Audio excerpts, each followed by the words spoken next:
All right, cool. All right. Um, we may not. So we think that everything that we have that we currently have scheduled to talk about is important in many ways, and one of the reasons why we want to address this on a Saturday is because this topic is definitely going to take longer than any amount of time that we would have on a Friday night to talk about, and we want to give you guys an opportunity to ask your questions, um, and and also because we don't want to just shove biblical references into your face, because they're good. Biblical references are always good for how we do things, but a lot of times it addresses what we should do and not necessarily how we should do it or how we should kind of shift our mindset to make that more possible. So we want to focus a lot on the practicality of it, but also have a relatively biblical backing to what we're saying.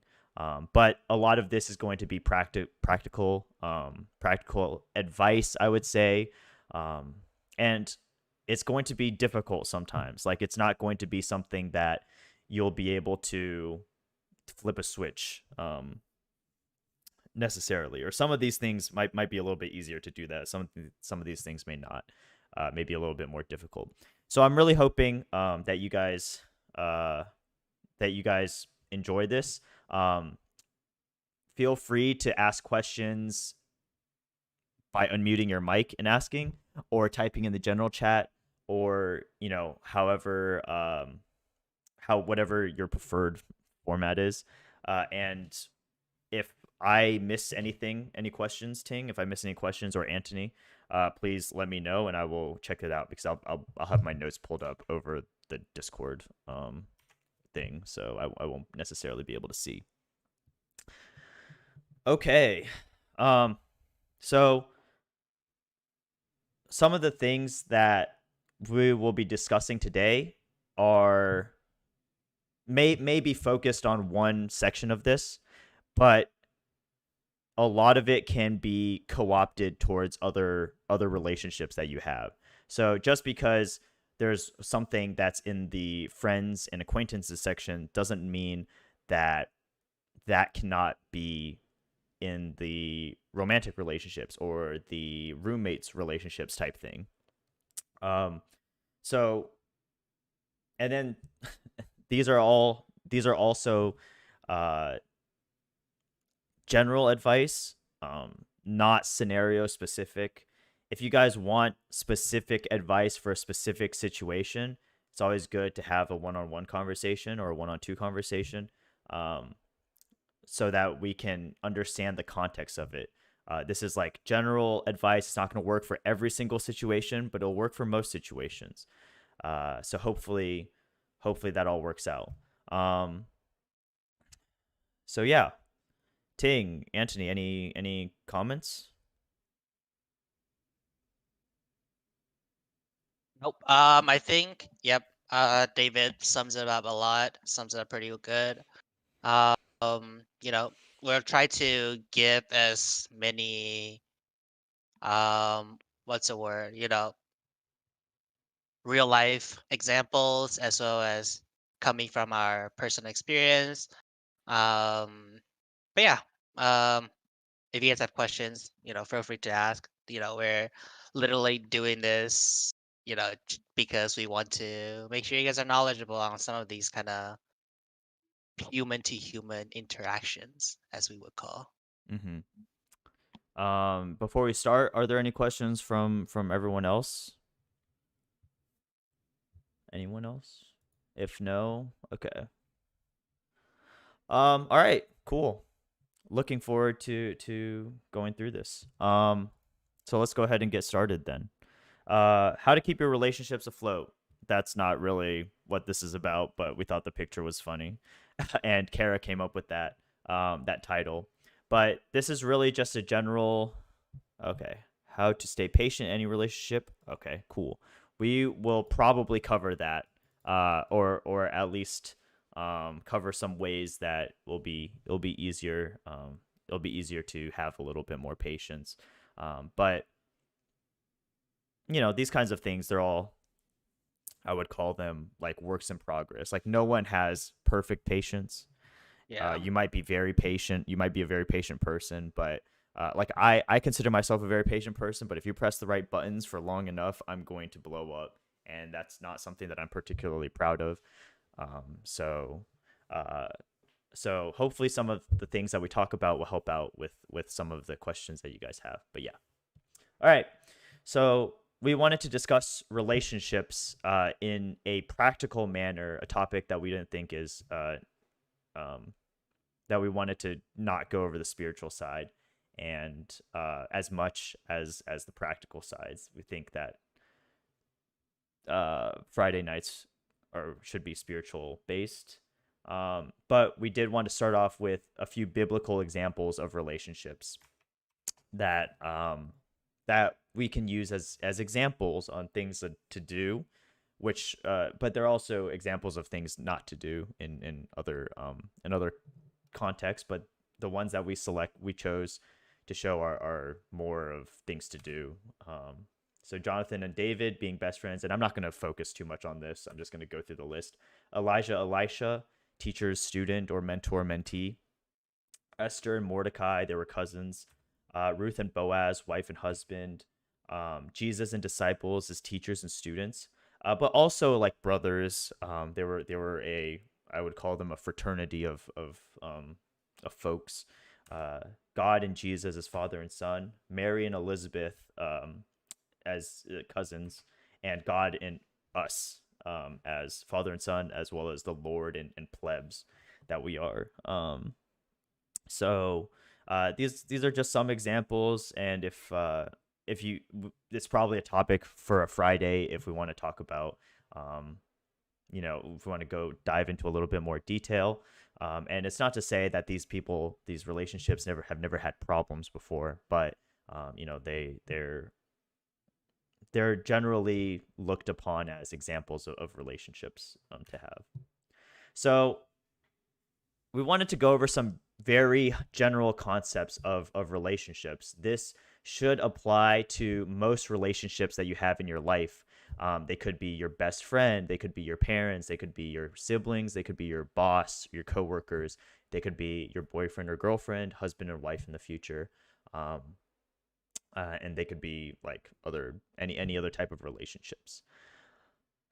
But the first thing that I wanted to start off with is a general prioritization of relationships.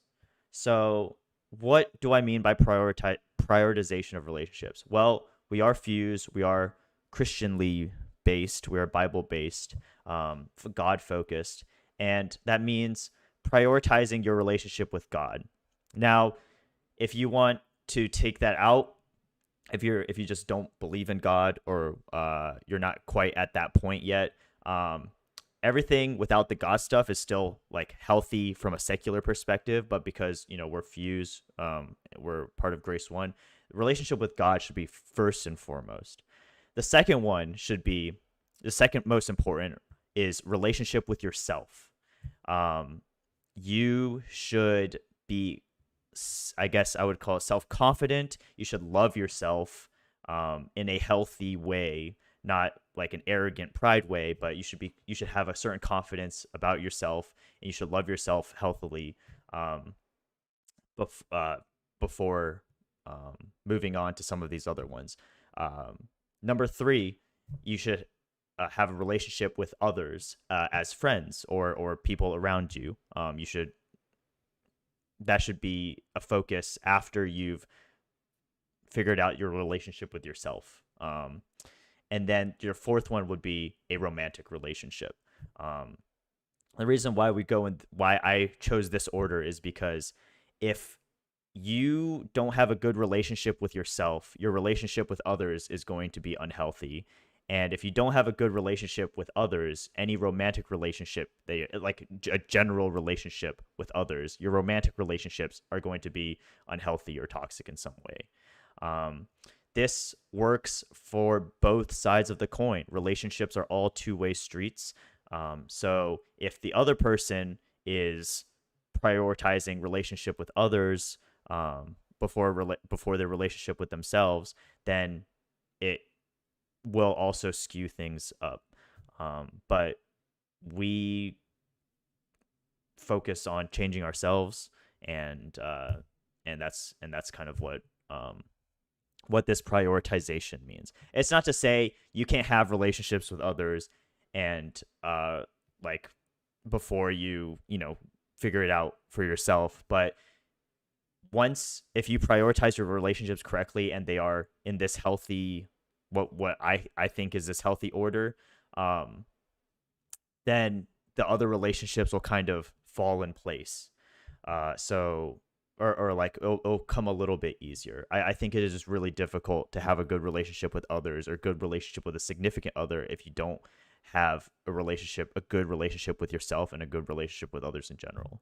So number two, we'll call it the big five. Okay, so this is key for all your relationships with all people. Number one is integrity. Be honest. Don't lie to people. Don't be deceitful. This is like one of those things where it's like, if you're telling the truth, but in a way that's deceptive, like, is it really like yes, that's the lying comes from what's going on in your heart, right? Like if your goal, if your goal is to deceive somebody, then you're lying. So you should try to have integrity with everyone around you, everyone you have a relationship with. You should trust them, and hopefully that this is reciprocal. Like I said, relationships a two-way street. This works both ways. So you should trust those who you have relationships with. You should communicate. Communication is very key. You should always try to communicate. Verbal is the easiest. There's nonverbal communication, but verbal is the easiest, and we'll get into that a little bit more later. You should have humility. I know a lot of us are confident in ourselves in one way or another, maybe even prideful, arrogant. I know I am. But when we have relationships with other people in any form, we need to be humble. We need to be modest, and we need to put our pride aside and know that we may not always be right. We may be wrong, like straight up wrong sometimes. And then number 5 is forgiveness. We should always be willing to forgive other people's mistakes, as we hope that they're willing to forgive our mistakes. So that also kind of goes into our next point. Nobody is an antagonist in their own story. Nobody is the bad guy in their own story. And that's a very important one to remember, because as people in relationships, sometimes we need to put ourselves into other people's shoes and try to understand where they're coming from. One thing I like to say, I really like this saying, because what it implies is that nobody is out purposefully trying to ruin your life. Okay, even if they're your worst enemy and they really, really don't like you and they are even spiteful, in their mind, it's possible that they see you as exactly the same way, that you're the person who's spiteful and evil in their mind.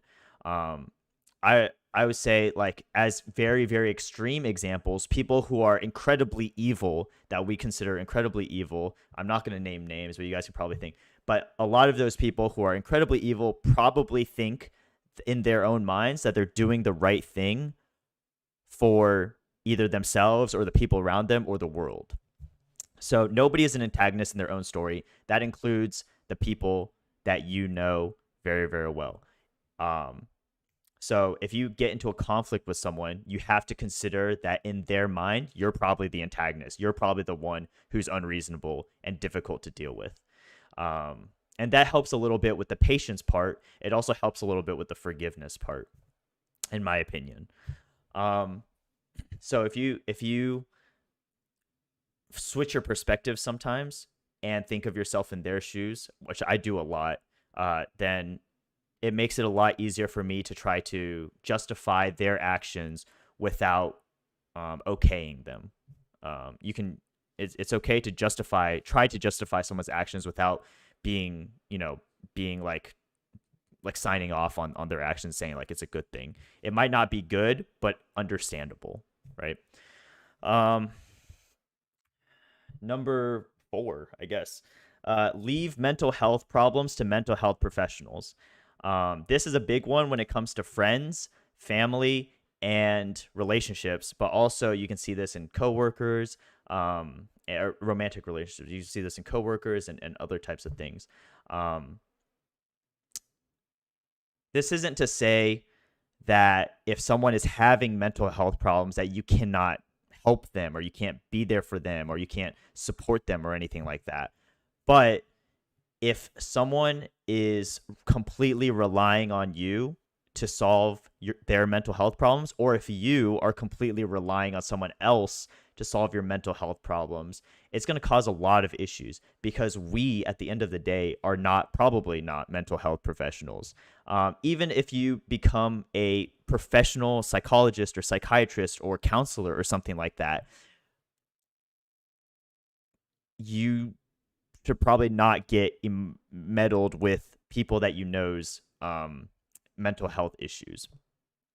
But especially now, since all of you guys are in high school or middle school, that leave mental health problems to mental health professionals. Again, don't abandon your friends who might have mental health issues, but do not be the one person that they go to try to solve it. So, yeah. One thing that that Ting wrote down is that don't try to be someone else's savior. And that's one thing that I saw in myself a lot of when I was in high school, is that I had some friends who had some struggles and I wanted to be their mental health savior. And I was a senior or junior in high school at the time with absolutely no mental health training and no idea what I was actually doing besides that I wanted to help this person. And I really had no idea. So I really had no idea how to do it. I probably made the situation worse. I actually got emotionally involved, which creates a lot of problems in those kinds of situations. And we'll get to that later as well. But please leave mental health problems to mental health professionals. All right. Yes, toxic relationships can take a huge toll on your mental, physical, and spiritual health. So that's important to keep in mind, that toxic relationships can take place in a family, in a romantic relationship, in a workplace, like boss and employee relationship, or in a lot of different forms. And it will take a big toll on you to stay in that one. And well, I guess if a relationship is toxic to you, and you have tried to remedy it, you've tried to fix things, you've talked to this person like, hey, this is toxic to me, please, like, let's try to, and things aren't working out and it's still toxic, it's still, could be abusive, it could be other kinds of things. Don't be afraid to cut that relationship. If it's a workplace like relationship with your boss or something like that, find a new job. And which is a lot easier to say than do, for sure, trust me, I know. Or if it's a relationship with a friend, you might just have to cut your losses on that friendship if your friend is just incredibly toxic to you. So there's a lot of different ways. I know that one's probably a can of worms that I don't want to get too much into, but if you guys have questions about that, feel free to ask later, or now. We'll try to address them when we can. Learning to be comfortable with being alone. I think that's it. That one's really important as well. I know there are people who are extroverts who love being around other people, and there are people who are introverts who they might like being around other people too, but it really depends on how you draw your energy. For example, I am what I consider myself a very strong extrovert because I draw energy from other people. I draw energy from my friends, from the people that I'm around.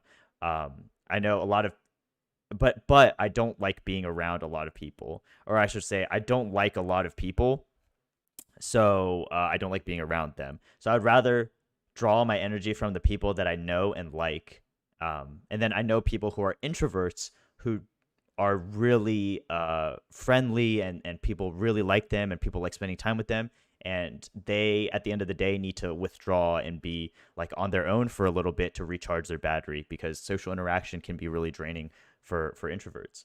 Um, with that being said, everyone needs to be comfortable with being alone. If you are like, I have to be around people, I have to be around people all the time, it puts you in a sort of awkward situation where you're seeking relationships with people, and that may not be healthy for you.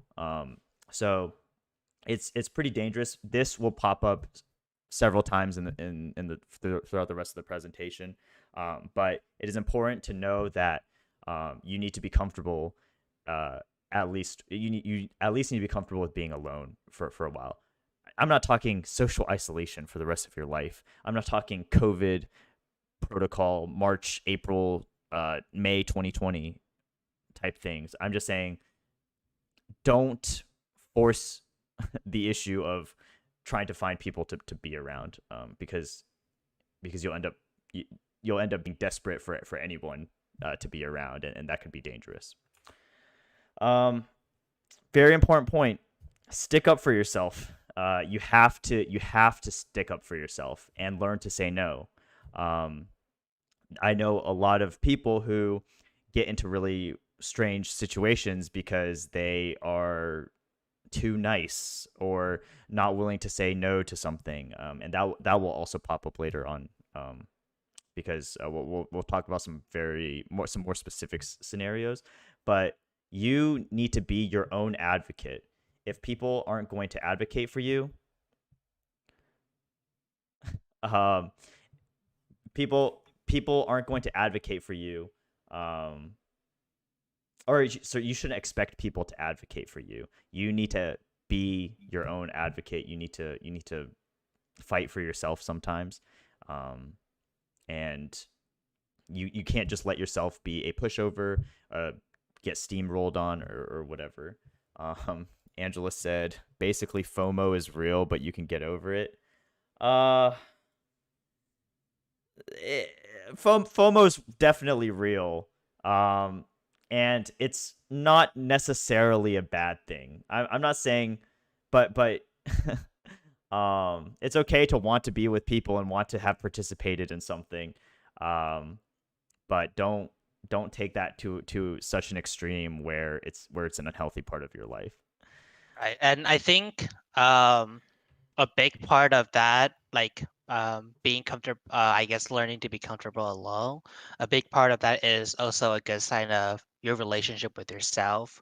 Because, if you're okay with, doing things or living by yourself or being alone, right? Like whether it's, we can say quiet time, spending time with God, but also just like, oh, I'm just gonna go, buy groceries or, like do something that relax and, make yourself recharge, regardless if you're, I guess, what type of personality you are. But we all need some alone time just by ourselves, thinking about, just, be alone. And this, like, if you're okay with this, then a lot of times I guess, FOMO wouldn't be that big of an issue, because I think for a lot of the, I guess, FOMO is because you're trying to get affirmation, or you're just trying to use that time to, for example, occupy, or so you don't think about perhaps some other things, right? Example could be, oh, I recently just got over a really, trying to think of like a more real life example, but like, you're using it as an escape for some other thing other than like, oh, I just really want to be around people, if that makes sense. Mhm. Yeah, and there are healthy ways to get over FOMO, and unhealthy ways to get over FOMO. I think the healthy ways is if you, again, like Ting said, if you have a good relationship with yourself, FOMO may not crop up as much. But sometimes you want to make sure that you're not getting over FOMO by becoming incredibly apathetic and muted to the world, or like becoming a sociopath or psychopath, like just because you don't have FOMO doesn't necessarily make it a good thing. Um, but fear of missing out is often a symptom of dependency on other people, dependency an unhealthy dependency on other people. So yeah. But yeah, stick up for yourself. Don't be afraid to say no. If it's something that's gonna make you uncomfortable, you need to stick up for yourself. Um, it's okay to want to support your friends sometimes. It's good to want to support your friends if if it's going to if it's going to be dangerous, if it's going to be if it's going to be really uncomfortable, if it's going to be like super sketchy. Don't be afraid to say no, or don't just not be afraid to say no. Like actually say no and follow through with that. You have to be really honest with yourself. You have to be honest with other people, I guess. But is this something that is good? I mean, do not be afraid to say no. Don't be afraid to stick up for yourself. All right. Last one for this slide. Don't test your relationships. I know I used to do this when I was in high school, and I would like say something really like sketchy or depressed or something like really really sketchy, and then like see what my friends would say about that, or like if they would care enough to inquire more. um and I did that a lot, and that is just one form of testing that's incredibly dangerous. And it's also, I would consider that abusive in nature. If you test your relationships like that, it could be a test for your parents, it could be a test for your friends, it could be a test for your significant other, it can be a test for your boss or coworkers or anything like that. Don't test your relationships. It is incredibly incredibly dangerous line of action to go down. If you start off with testing them with words, then you're going to start testing them with actions, and then you're going to eventually go down a path that may be too deep to return from. Yeah, and part of this is self-harming. I When I was in high school and some of college, I had a eating disorder. I don't know if you would really consider it bulimic, but I would like eat food and then I would toss it. I would throw it up, force myself to throw it up, and it was kind of dangerous. But then I would like drop hints that I was doing that, and some people came to I guess came to my rescue. They didn't really come to my rescue, but they were like concerned about it. And then some people just didn't care, right? And for me, like that was the gauge of whether someone was a good friend or not. But this comes back to the leave mental health problems to the mental health professionals. If if I should never expect my friends to bear the full burden of my mental health issues, at that time. And that's something I realized I was doing when I was like later on in college. I did that with friends who are guys, friends who are girls. I didn't really do that with like parents or other type of people. It was just like friends. But I realized I did that especially when it was like a girl that I might have been interested in, or I had a crush on or something like that, where I would like really do that. It's incredibly abusive to do that, and it's a very slippery slope to go down. So don't test your relationships. Period. Period. Don't do it. Okay. All right. So we're gonna start off with family relationships. Your family is generally your first relationships, your parents, your siblings. cousins, grandparents, and whatnot. But we're gonna focus primarily on parents and siblings because that's your nuclear family.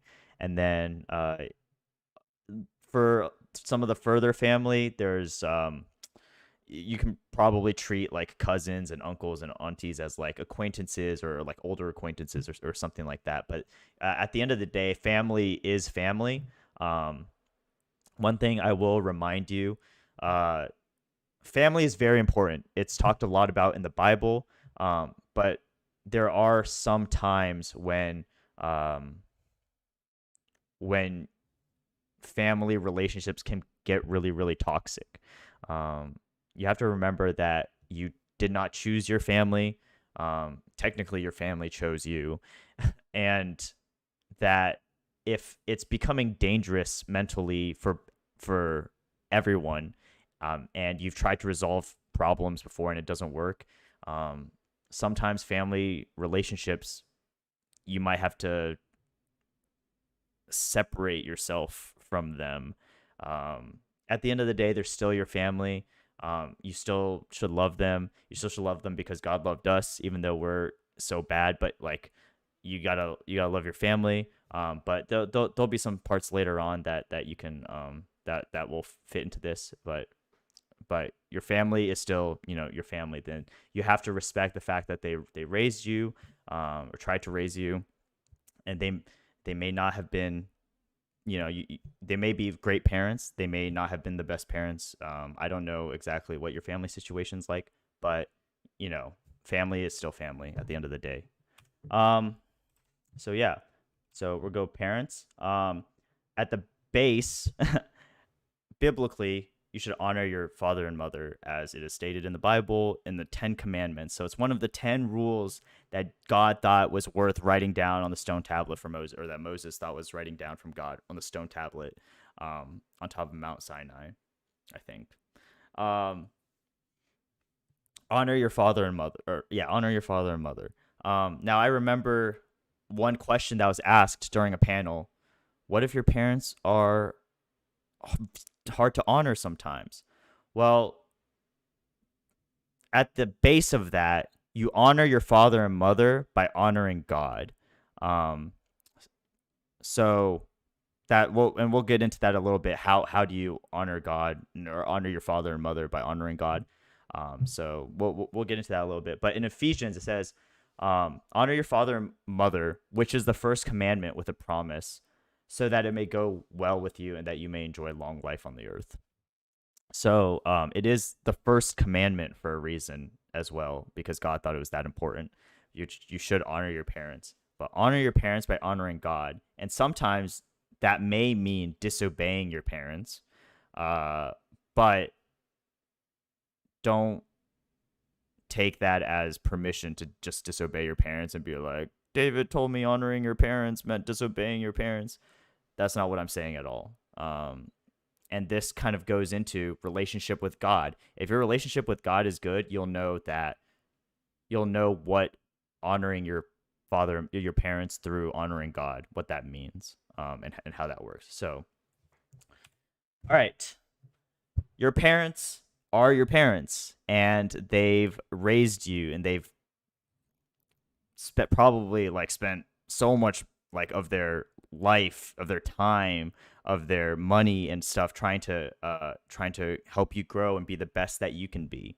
Um, they will love you as unconditionally as they can. I'll say as unconditionally as they can, because we're all people, we're all humans, and there is a limit to our love. Our love is always going to be conditional, because we're not God and we're flawed in that way. Um, and your parents will love you as unconditionally as they can, which it may be unconditional enough, but you have to remember that. Okay. With that being said, your parents are wiser and more experienced than you. Now, the reason why this is on here is because a lot of times, you guys, I know this because I was a teenager once, and your parents were teenagers once. I thought my parents were really dumb and didn't know what was going on. Like, they might not be up with the hippest trends. They might not be watching TikTok or on social media or anything like that. But they are more experienced than you by like at least twice your age, if not more. And they are probably wiser than you. They might not be smarter than you. They might not know more than you, but they have life experiences. And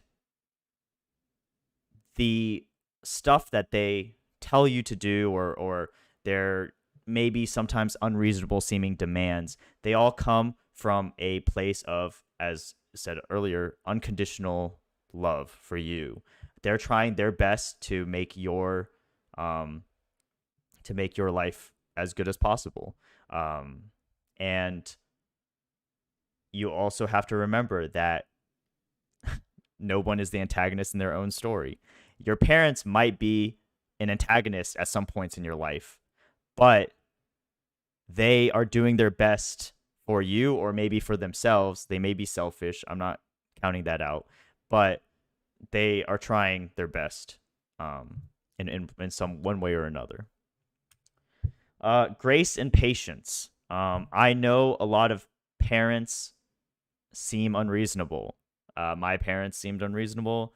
Um, so I am they weren't the most unreasonable parents. I'll definitely give them credit for that. They were looking back especially, but even at the time, I was always pretty well aware of what I was doing wrong, or what they were scolding me for or anything like that.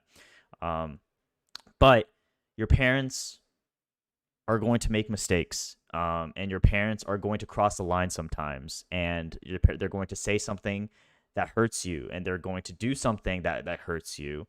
Um, I remember very clearly, please do not report my mom to CPS. I also don't know if that would do anything because it's been like 9 years.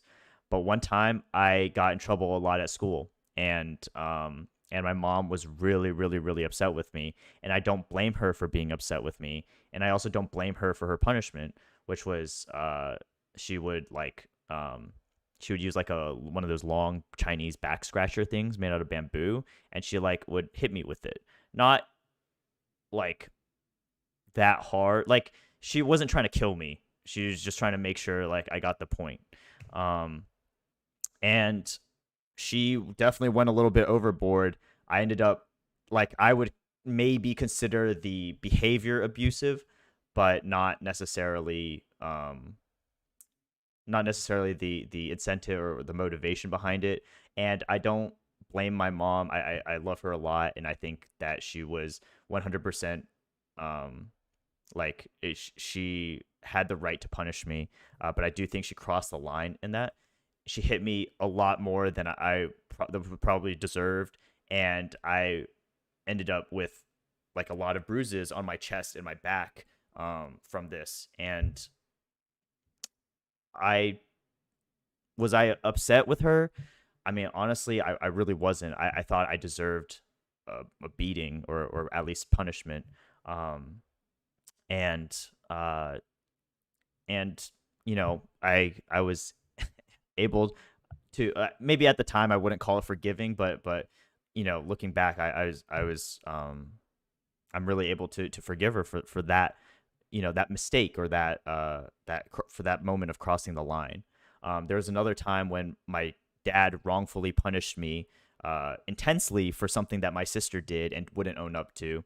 And I honestly didn't even know what was going on. So I thought, like, okay, you know what? I just messed up sometime. I had no idea, or I forgot, or something like that. So, and my parents make mistakes. That's what I'm trying to say. My parents make mistakes, and I'm sure your parents do the best they can. Will also make mistakes all the time. And please, like, from one former child to to youth, please, try to extend grace to them and patience to them in the same way they've 100% extended grace and patience to you, even if it doesn't feel like it. Or at least extend grace and patience to them the way that God extends grace and patience to us for all of our mistakes and transgressions. Um, yeah. Uh, your parents have different backgrounds, cultural backgrounds, language backgrounds, ethnic backgrounds. their idea of a childhood, their idea of what a child should do, or of what youth should do, is going to be completely different than what you think. And some parents are a little bit better than other parents at this I guess crossing over this cultural barrier, or this the differences in backgrounds. But and some parents are probably going to be, it'll be really difficult for them. But know that they're coming from a whole different perspective, and it may just be incredibly difficult for them to accept that American culture is different. Um, you guys have you guys are very lucky to get, kind of the best of both worlds of American culture and Chinese culture, but there's a lot of difficulty in that. So especially when it comes to communication with your parents, and understanding of what is normal and what is not. Your parents, again, are trying their best. They they moved from a country that's so different. China's so different than America, and they were not children here. Some of them probably didn't even do college or any sort of university or postgraduate program in the US. Some of them probably did, but it's totally different than high school and college, or middle school, high school, and college here in the US. It's completely different. It's really difficult. Like, I talked to my parents about what happened in college, like around me, and in high school, and they just didn't believe me, even after I was an adult. It wasn't until my sister corroborated what I said about high school and college, and she was like the goody two shoes, well behaved one, that they were like, oh, maybe like American culture is a lot different, or this college culture is a lot different than what I expected. So different backgrounds, very important. At the end of the day, your parents are human. They're going to make mistakes. They're going to be selfish sometimes. They're going to have pride, anger, arrogance issues. They're going to be wrong, and they're not going to know the answer sometimes. But Right. none of us, like, that's going to be like, if you guys end up being parents someday, that's going to be you too. And it's just something that we need to remember. uh I'm not giving you permission to go to your parents and be like, you're human and you make mistakes and I think you're wrong here. Even if that's true, there's a certain, like, tact and respect that you have to deal with certain situations, like conflicts with. um but your parents are human. They're going to make mistakes, and sometimes it's important to remember that. It helps with the patience, it helps with the grace, to extend that grace and patience to others, when you remember that we all make mistakes. And sometimes it's really, really difficult when your parents are breathing down your neck, when they're yelling at you, and they're bearing, like, when they're shooting bullets at you with their eyes and their words and stuff like that. It's hard to remember. Sometimes it's easy to get emotional. It's easy to get lost in the, I guess, in the words, and in the pain, um, and the emotionalness of it all. But it's so important to remember that your parents are going to make mistakes too. Um, so And I just want to add on to the parents thing. Just, I mean, David kind of touched on it towards the end, but like, nobody was born ready to be a parent, right? Like, it's always a learning process. Everybody, at least, most parents, they try their best to love their kids, and they try their best to do everything, right? Whether it's for helping them grow, providing them whatever they need, right? But like, they're humans, they make mistakes, and especially during middle school and high school, I would say a lot of times that's when the relationship between parents and child, there's a lot of tensions. I mean, as for my personal experience, as well as I've seen a lot of my people around my age, a lot of tensions are especially really bad during later high school year, as well as middle school year. But a lot of times as you grow older, you start to understand them. This is where we always say, try to see things from the other perspective, right? You start to understand why they say certain things, why they do certain things, and at least a lot of times tension in relationships does get better as you get older and older because that's when you can really start to grasp and understand why they did that or the reasoning behind it. I have a great relationship with my parents. I would say so, but it wasn't really great during high school, right? I mean, remember, I think it was like freshman year. My dad like, I'm disowning you from the family. That's that's how bad it almost got. But now, I have a weekly call with my family, and like it's always a learning process. I had to make the effort to amend with my parents to talk to them, to understand them more. It's never just a one-way street. Say, yo, my parents should understand me. They should have known. They were a child once. Why aren't they? Why aren't like blah blah blah blah blah. But you need to make the effort as well. Hmm. A relationship is never just a one-way street. Yep. Thank you. Yeah, that's incredible. Yeah, my relationship with my parents, I can attest to being disowned a few times. Um, my dad, this kind of pertains more to or less to like behavior and stuff, more to like my grades. But my dad gave up on my academic career pretty early because I guess he thought that I was not gonna do well, and he was right. But um my mom was always like she always tried to kind of continue to push me academically, and honestly I resented her for it because I was very happy being super chill and being relaxed doing my like doing or not doing my homework, mostly not doing, but I resented my mom for wanting to make me a better person, wanted to provide a or like push me to be a more educated person and live up to my potential, in that sense. I really didn't want to be pushed, and I was very comfortable and complacent being average or below average, in respects to the people around me, and like I look back on that and I'm like, well, I guess I think I was really dumb there. And I definitely didn't respect my mom. I didn't honor her through my actions, and was resentful of her attempt to better me and make me better. I'm saying my mom went through the like she didn't go about it the best way either sometimes, but there's when there's problems with a relationship, it tends to be on both sides, not just one person. It's kind of like a two-sided street, but my attitude towards that is was completely wrong as well. So I don't blame my mom for it. I know she was trying her best. My attitude was just really really bad in those times, um, and yeah. So um, so let's move on to siblings. All right, siblings. You will spend a lot of time with your siblings while you grow up. Obviously, I don't know how many of you guys are only children.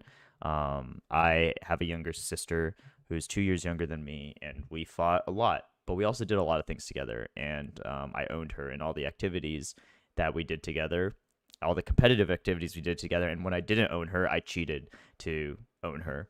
So whether it was giving me myself undos in chess or redoing like playing card hands or something like that, I always found a way to win, whether it was honest or not.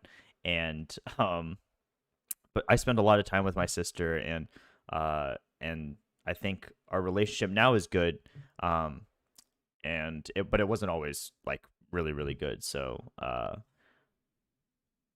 I'm not gonna lie. Josh did this section, and he was like, it was a little bit more sparse, but that's okay.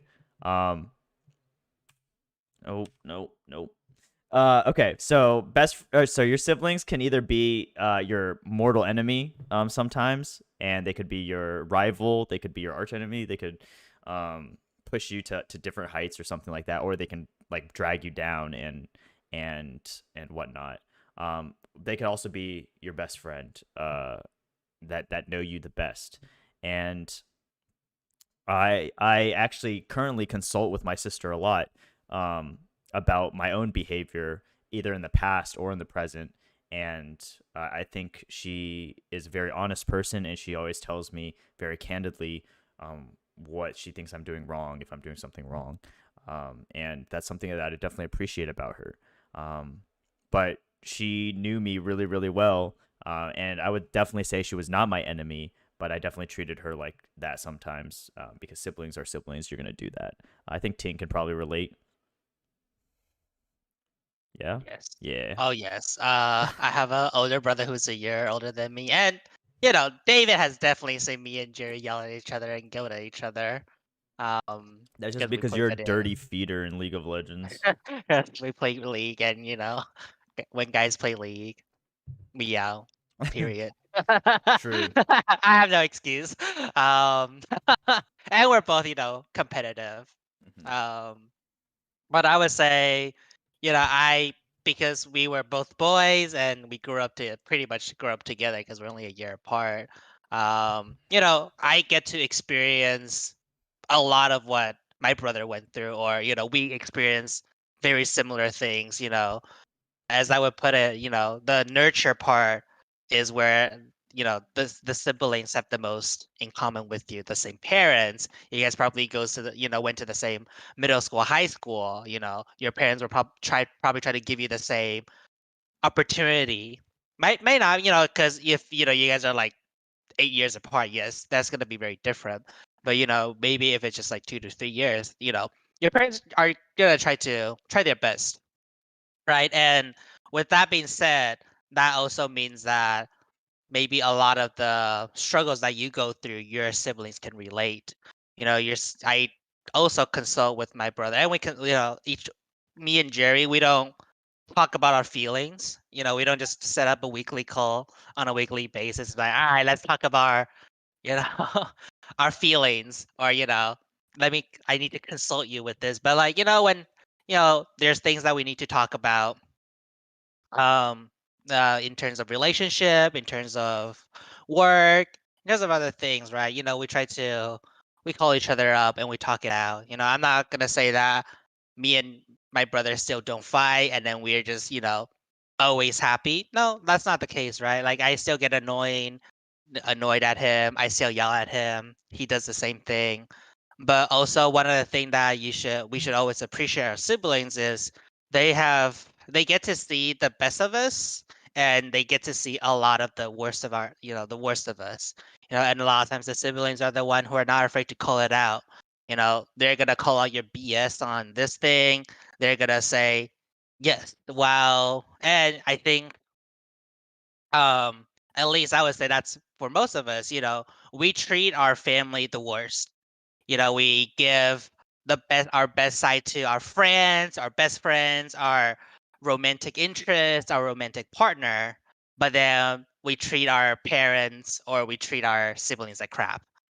We give them the worst of our parts. So, they're usually the one that can call out what we need to improve as a person, right? So it's like, hey, I think you're, you are this part of you needs to work on you get is irritated so easily. You started raising your voice when things don't go your way, or you complain way too much about just like little things or things like that, right? I think a lot of times we should really listen to the advices, or not advice, but like things our siblings says, because I would say that a lot of times they hold weights. Um, but then again, in the end, if your sibling is quote unquote a very toxic person, that's also something we need to identify, right? Like, I think we mentioned it before. Like, if it's a toxic relationship, yes, you don't get to choose your siblings, you don't get to choose your parents, but you can still love them. There's that doesn't exclude you from loving them or showing them your compassion, showing them, your love. Yeah. Yeah. You don't have to like them, but you have to love them. That's like everything. But um under, the Bible really does say love your neighbor. It doesn't say like your neighbor, but your siblings are similar. Um Love your neighbors. Stay from is here. I I wanted to mention that I think uh Ting probably talked about this a little bit, but my sister definitely saw the worst parts of me. I consider myself a very patient person. And there are generally two people in my life that know exactly which buttons to push to get me upset and angry, and that's my sister and my mom. And a lot of times my sister would push those buttons. Maybe she wasn't doing it on purpose, but it was definitely happening, and I don't really blame her. Like, it wasn't it necessarily because I also pushed her buttons all the time. But a lot of the worst parts of me came out in my relationships with them, my interactions with them, and I, work really hard to try to better myself in the worst situations. Where I am my worst, it's not. I am not comfortable or complacent with being like, oh, this doesn't happen most of the time. Like, this is something I feel like I need to get rid of in my life. I cannot be reacting or interacting with people in that way. It's incredibly toxic and abusive, and I just don't want to be that person. Um, even if that's a very rare occasion. So yeah, the only people that I probably really blown up at in anger are probably people in my family. Like maybe my mom, my dad, my sister, and it's very telling for me, and I know that I'm not comfortable with that part of me. So I'm work to get better at it. Of course, you don't get a lot of practice because it is such a rare thing for that kind of thing, but it doesn't mean that when those situations start to arise and I recognize it, I have to take a step back and understand myself, understand that I'm probably going to go down this path that I'm going to end up um, not being very happy with. So, um, let's see. Oh, yeah. So one thing that we kind of touched on is don't feel obligated to be best friends. Don't feel obligated to be best friends with your siblings. Sometimes siblings are just siblings. They're your sister, they're your brother. They're not your best friend. You guys don't need to do things together. You don't need to talk about your deepest, darkest feelings or anything like that. But they're your sibling. They're your siblings, and you should love them as such. So, all right, let's move on. Um, let's actually take a pause there. Does anyone have any questions about family stuff? I think that one's a pretty important topic, and if you guys give you guys an opportunity to ask some questions or anything like that, or if you want to just DM us later or something like that, we'll I feel like um the family one is a pretty important one. I will say I don't personally have any kids, as you guys probably know, but being a youth group counselor, kind of, I'm not saying it's similar to parenthood, but having all of the youth kind of under our guidance or supervision or whatnot, like our leadership, I feel very parently, and sometimes the youth they'll sometimes you guys just like don't do the right things or sometimes, and it's like very irritating for us as counselors, but we as counselors try to love our youth as unconditionally as we can, similar to your parents. uh of course we don't have nearly as much interaction with you guys as your parents do, probably. I know that some of you guys are probably social or recluses in your own home, but yeah, that's what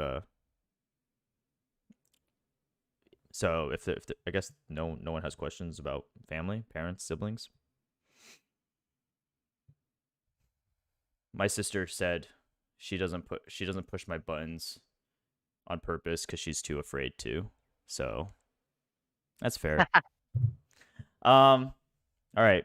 I have my sister kind of watching some of this Jenny, to let me Jenny, know. Jenny, that's the meme. Jenny's like, which button do I push? She's sweating. She's like, oh no. Yeah. The sweat meme. All right. Yeah. Um, one other thing that I think is worth mentioning is that maybe we should have talked about at the top of this is different love languages. Everyone expresses love in different ways. I think the five big love languages that everyone knows is not totally comprehensive of how people express their love, or as like a very summarized list of how people express their love. Um, but for those of you guys who may not be familiar with it, generally people express their love, or feel loved in one of five primary ways, and it's quality time, spending quality time with one another, um, physical touch, which is like holding hands or hugging or whatnot, just close proximity with each other. I think there might be more specific or other things, but acts of service, doing things for other people. Um, oh, my brain. Giving Words of gifts. affirmation. Oh, Yeah, sorry. yeah, yeah. Giving gifts, which is like buying things for other people, and then words of affirmation, which is telling other people like things like that.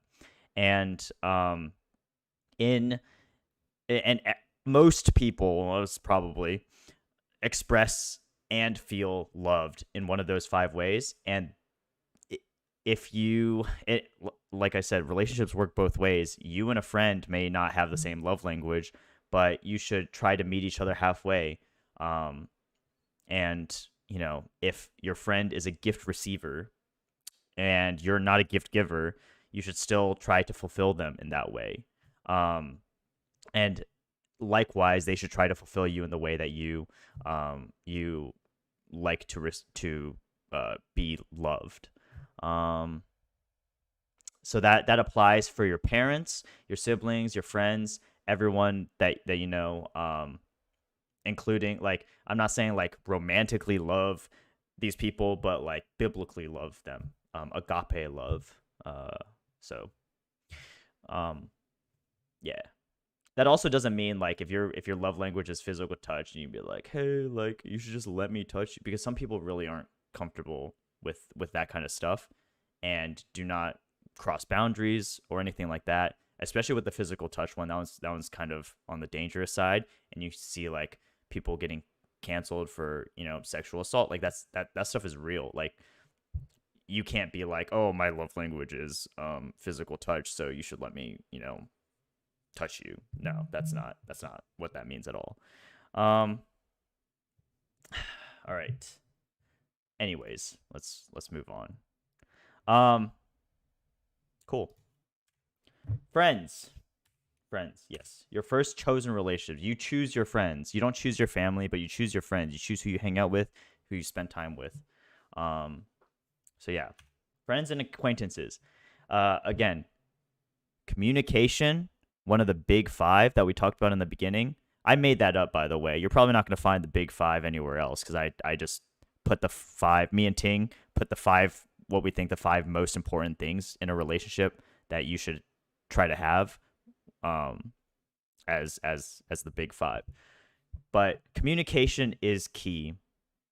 It is important to talk through your issues with your friend, especially if there's conflict, if there's any grievance, if someone does something that bothers you.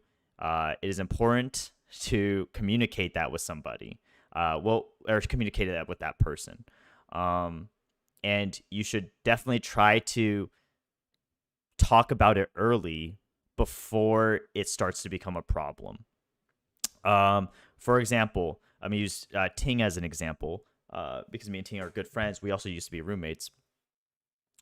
Um, when if, for example, I had an issue with the way Ting talked to me sometimes when we were playing video games, I would communicate that to him. I'd be like, "Hey, Ting, like, when we play League of Legos, I feel kind of dehumanized or whatever when you flame me for making mistakes. Like, I'm trying my best, and I would like it if you would try to understand that and know that I'm not at your level or whatever."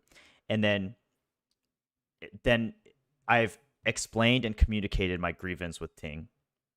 and now it's kind of on Ting to accept that and understand that that's something that we need to figure out in our relationship. And then of course him communicating back to me is important as well, and being receptive to communication, which is also part of communicating.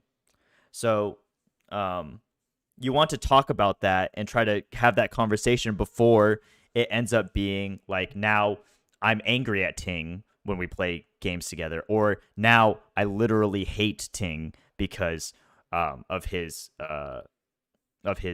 action. Okay, so communication is key, and communication with your friend is key. Now, this is specifically talking about conflicts between friends and acquaintances. So, but I mean, it works in other ways as well.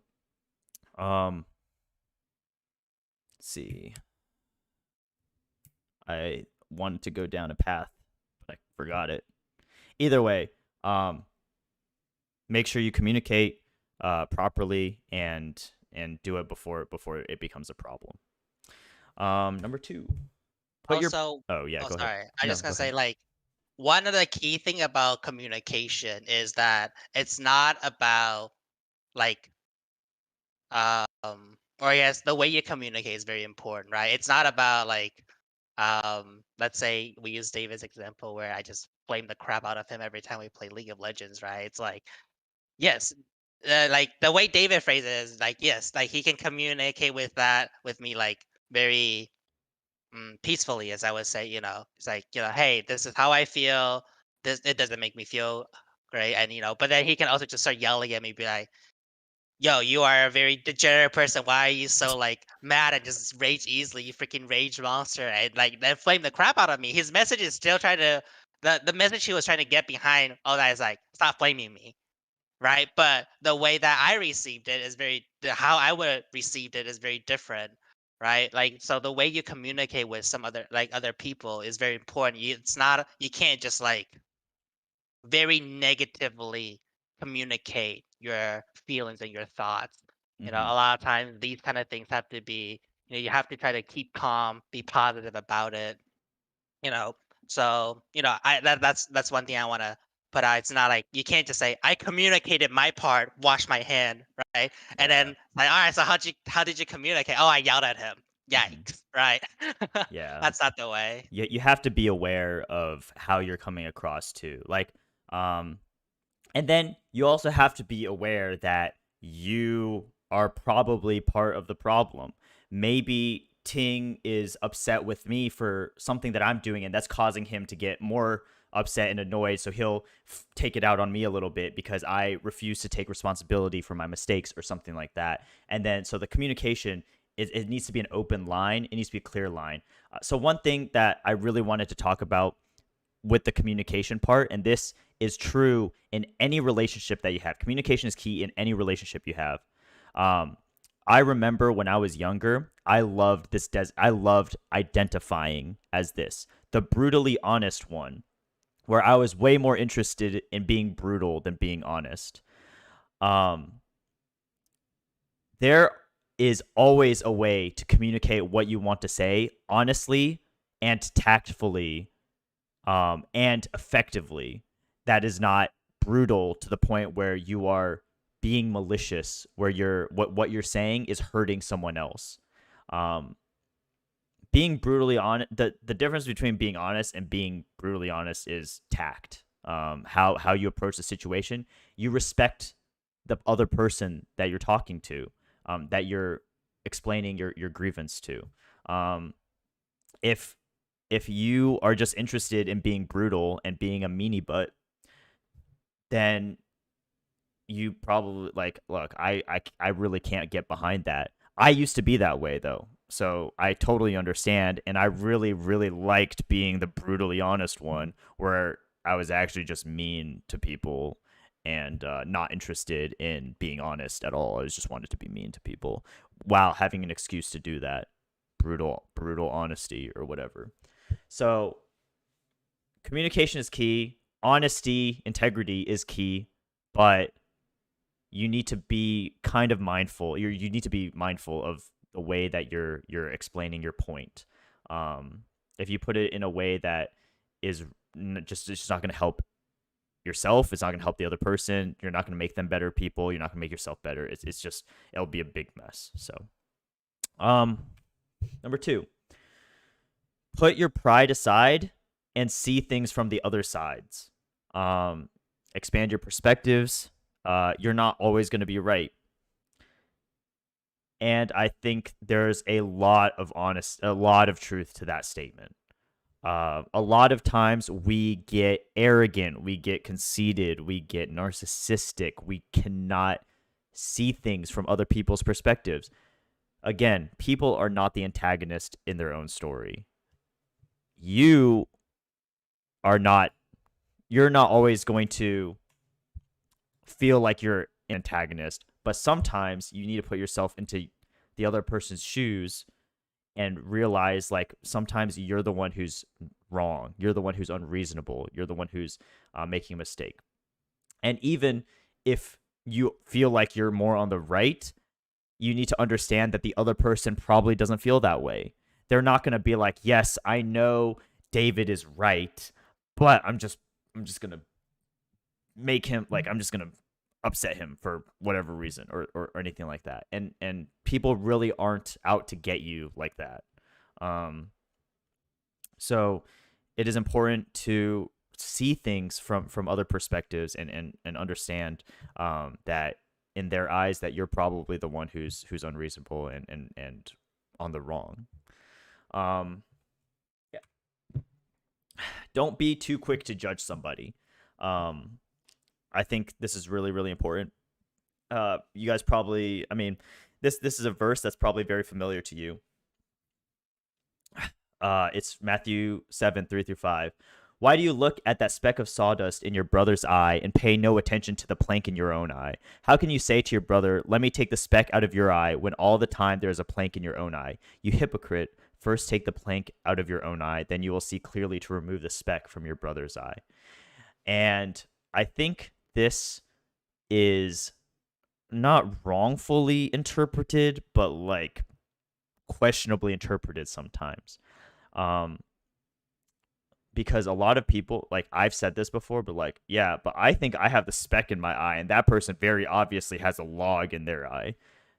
If that's how you're approaching the situation, I think the issue isn't the problems that you're thinking of. It's more of the plank in your eye is going to be the attitude to how you approach it, or your perspective on how you're approaching it. We should always try to better ourselves, because at the end of the day, we'll get into this a little bit later, but at the end of the day, the only person you can change is yourself.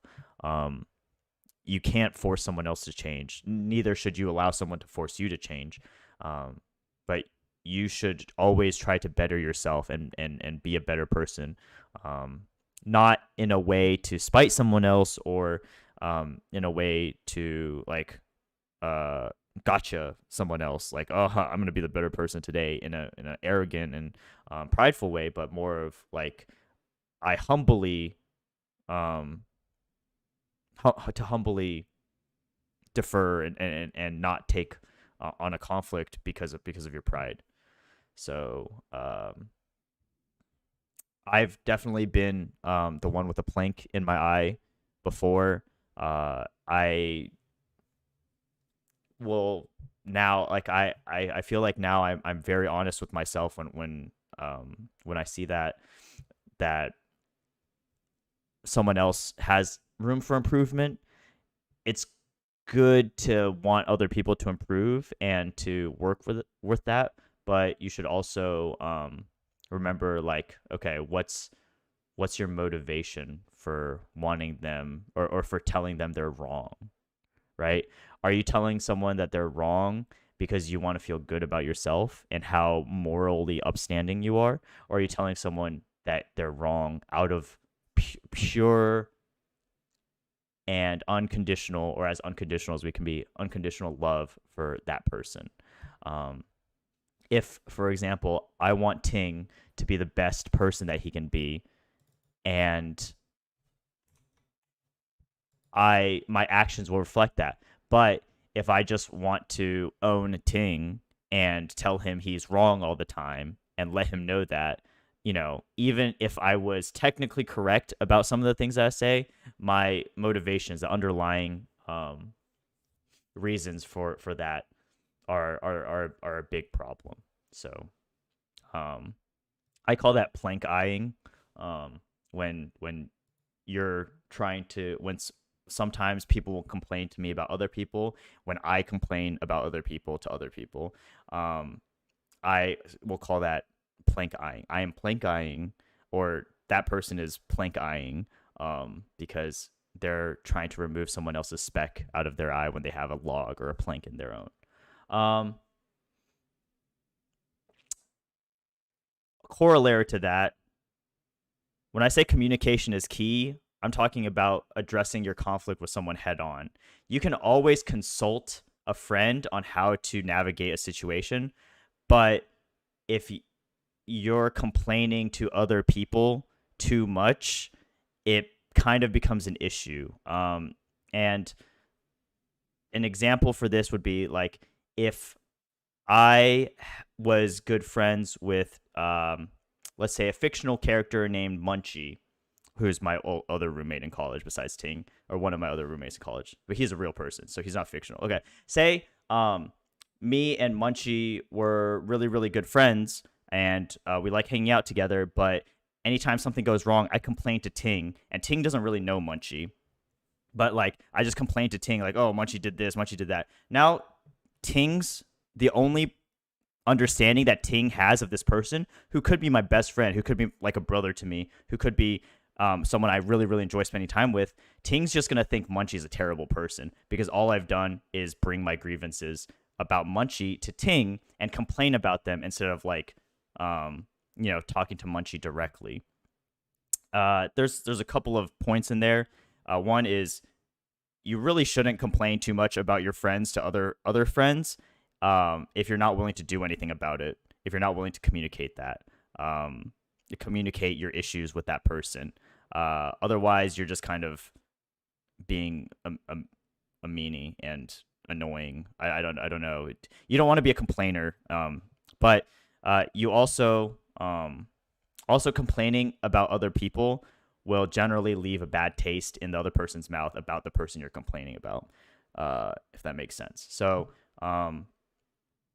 then at some point, maybe Ting and Munchie get introduced to each other, and then like Ting automatically hates Munchie because all I've done is complain about this person to Ting, and Ting doesn't know all the good parts of this person. So yeah, that's important in friendships, romantic relationships, acquaintances, I guess, and things like that in any situation. Bosses, for example, people love complaining about bosses or work or stuff like that. They might be great people and they might be great to work with, but then like when all you do is complain about, like the only interaction that someone knows about this person is like you complaining kind of about work, even though 99% of the time it's a really, really great thing. The 1% of the time you complain about it, all they're going to think is your work sucks because you may not talk about how great your boss is and how great the work is.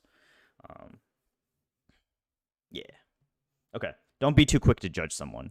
That was a long tangent to that point. Okay. Appreciate and love your friends. For who they are. When you appreciate your friends, what they do for you, and their role in your life, it's a lot easier to You know what, Anthony? You wrote this one. I'm gonna let you take this. Okay. Yeah, so when you like appreciate your friends and you really take time out of your day to uh just see how they have helped you in your life and like you just walk and just you in general. Like I feel like friends definitely shape who you are and just the wonderful experiences that they brought to you. I feel like that in that way, if you appreciate them for that and see them in that way, then you'll be more likely to um I guess, be patient with them if something does come up. Like, I don't know. I guess also another way to phrase this is just to like look at the good things, especially if you're going through a bad time. You're just like, even though I feel like sometimes that's not exactly good if it's just like all negative and there's like it's one good thing you keep holding on to. I feel like that is not something that you should go towards or like keep continuing. But like if you have more good experiences than bad, I feel like if you're able to appreciate your friends for who they are, then I don't know. It's just you kind of just vibe with them and you have fun and you'll hopefully have learned to have patience with them and not want anything bad to happen to this relationship so that you hold on to it. But don't hold on to it if it's toxic. Yeah. Something like that. I don't know. It's kind of like ambiguous, I guess. Yeah, and we'll talk a little bit more about the toxic stuff. But yes, I think definitely try to remember the value of your friends in your life, because it's, you know, sometimes it's difficult. Sometimes when there's conflict, especially when there's conflict, it's really easy to get down and to think poorly of the people around you. But it is important that to remember that we're all humans. We all make mistakes. Your friends are not immune to that.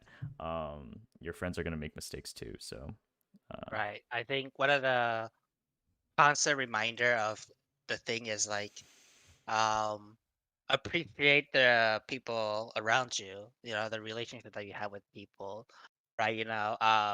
Maybe this person is you really hate this person right now because you guys just got into a huge fight, but maybe you still try to think of the way that the good things about them. Oh, I appreciate having this person in my life because he's really funny, or he's actually a really great person. He always has my back.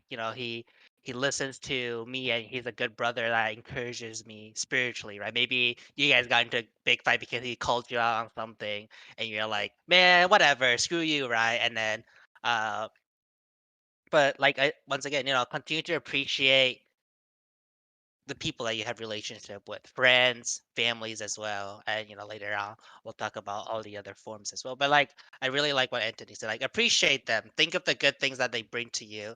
I don't want to make it as if like it's like about like very worse. Like, oh, this is the con, this is the pro. If they're a plus one, maybe I'll keep them in my life. That's not what I mean. But like, appreciate the good things they bring to you. Appreciate the good experiences.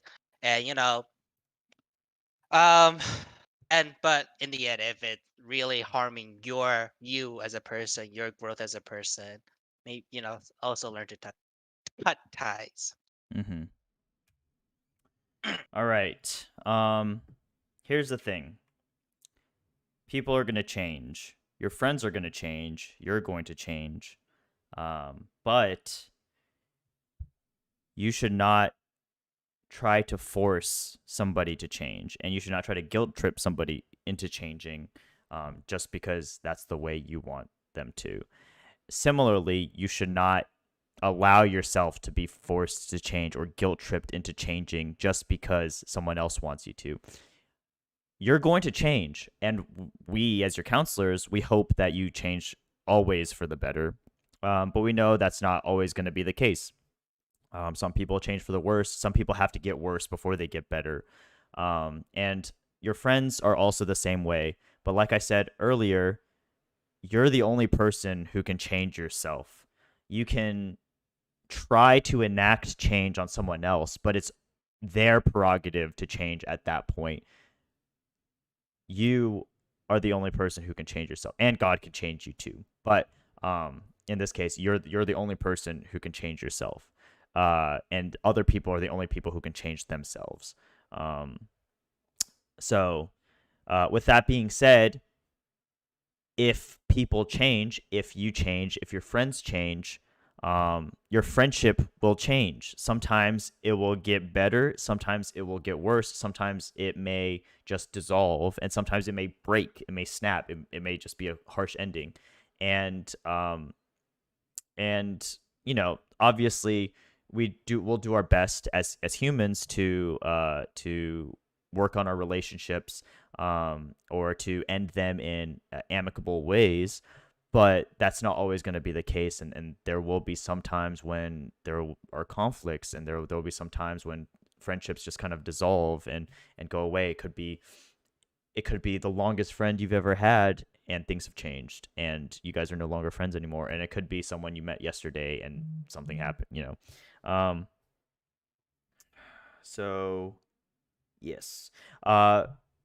As Okay, yeah, we'll friendships are not forever. Things people change. This is exactly what I'm talking about. um uh at the worst, you are friends until you die. I mean, sorry, at the best. At the best, you're friends until you die, which, ends the relationship there because someone dies. At worst, your friendships blow up and end in violent and chaotic ways. We obviously don't want that, but what I'm saying is it is natural for friendships to end sometimes, or for all the time. Like I said, we should do our best if friendships are ending to end them amicably. But sometimes you don't want to force yourself to stay in a relationship or a friendship that has evolved beyond something that you're comfortable with. That kind of opens up some difficult situations in your life, and it's really not mentally healthy for you to do that. I've done that a few times. I've been the victim of myself, of my own desire to maintain friendship, a status quo that no longer existed in my friendships, which ended up doing some harm to myself mentally, because the friendship had evolved to a point where I wasn't like okay with it anymore, and I tried to tell myself that that was okay and normal, even though I was mentally abusing myself through that relationship. So, and then it's okay to love someone from a distance. I think love the idea of loving your neighbor, loving all of our neighbors, is really important. But like I said, it doesn't say like your neighbors. You don't have to like somebody to love them biblically, love them agape love style. Um, but and it's okay to love someone from a distance. There's definitely some people in my life that if I were to have interaction with would cause me grief. It would be very difficult. I would be annoyed, irritated. I would probably annoy and irritate them. It just wouldn't be healthy for me to have regular interaction with them. But at the end of the day, I still love them as people. I still love them as people that I've known before, even though it's someone that I may not be okay with interacting with all the time. You can love someone without liking them, but you should still like try to be nice and amicable when the interaction does happen, and you should try to better yourself in those situations, to not like be annoyed, or if you were forced to interact with them. But it's okay to love from a distance. Okay. Roommates. Does anyone have questions about friends? Friends, friendships, conflicts between friends?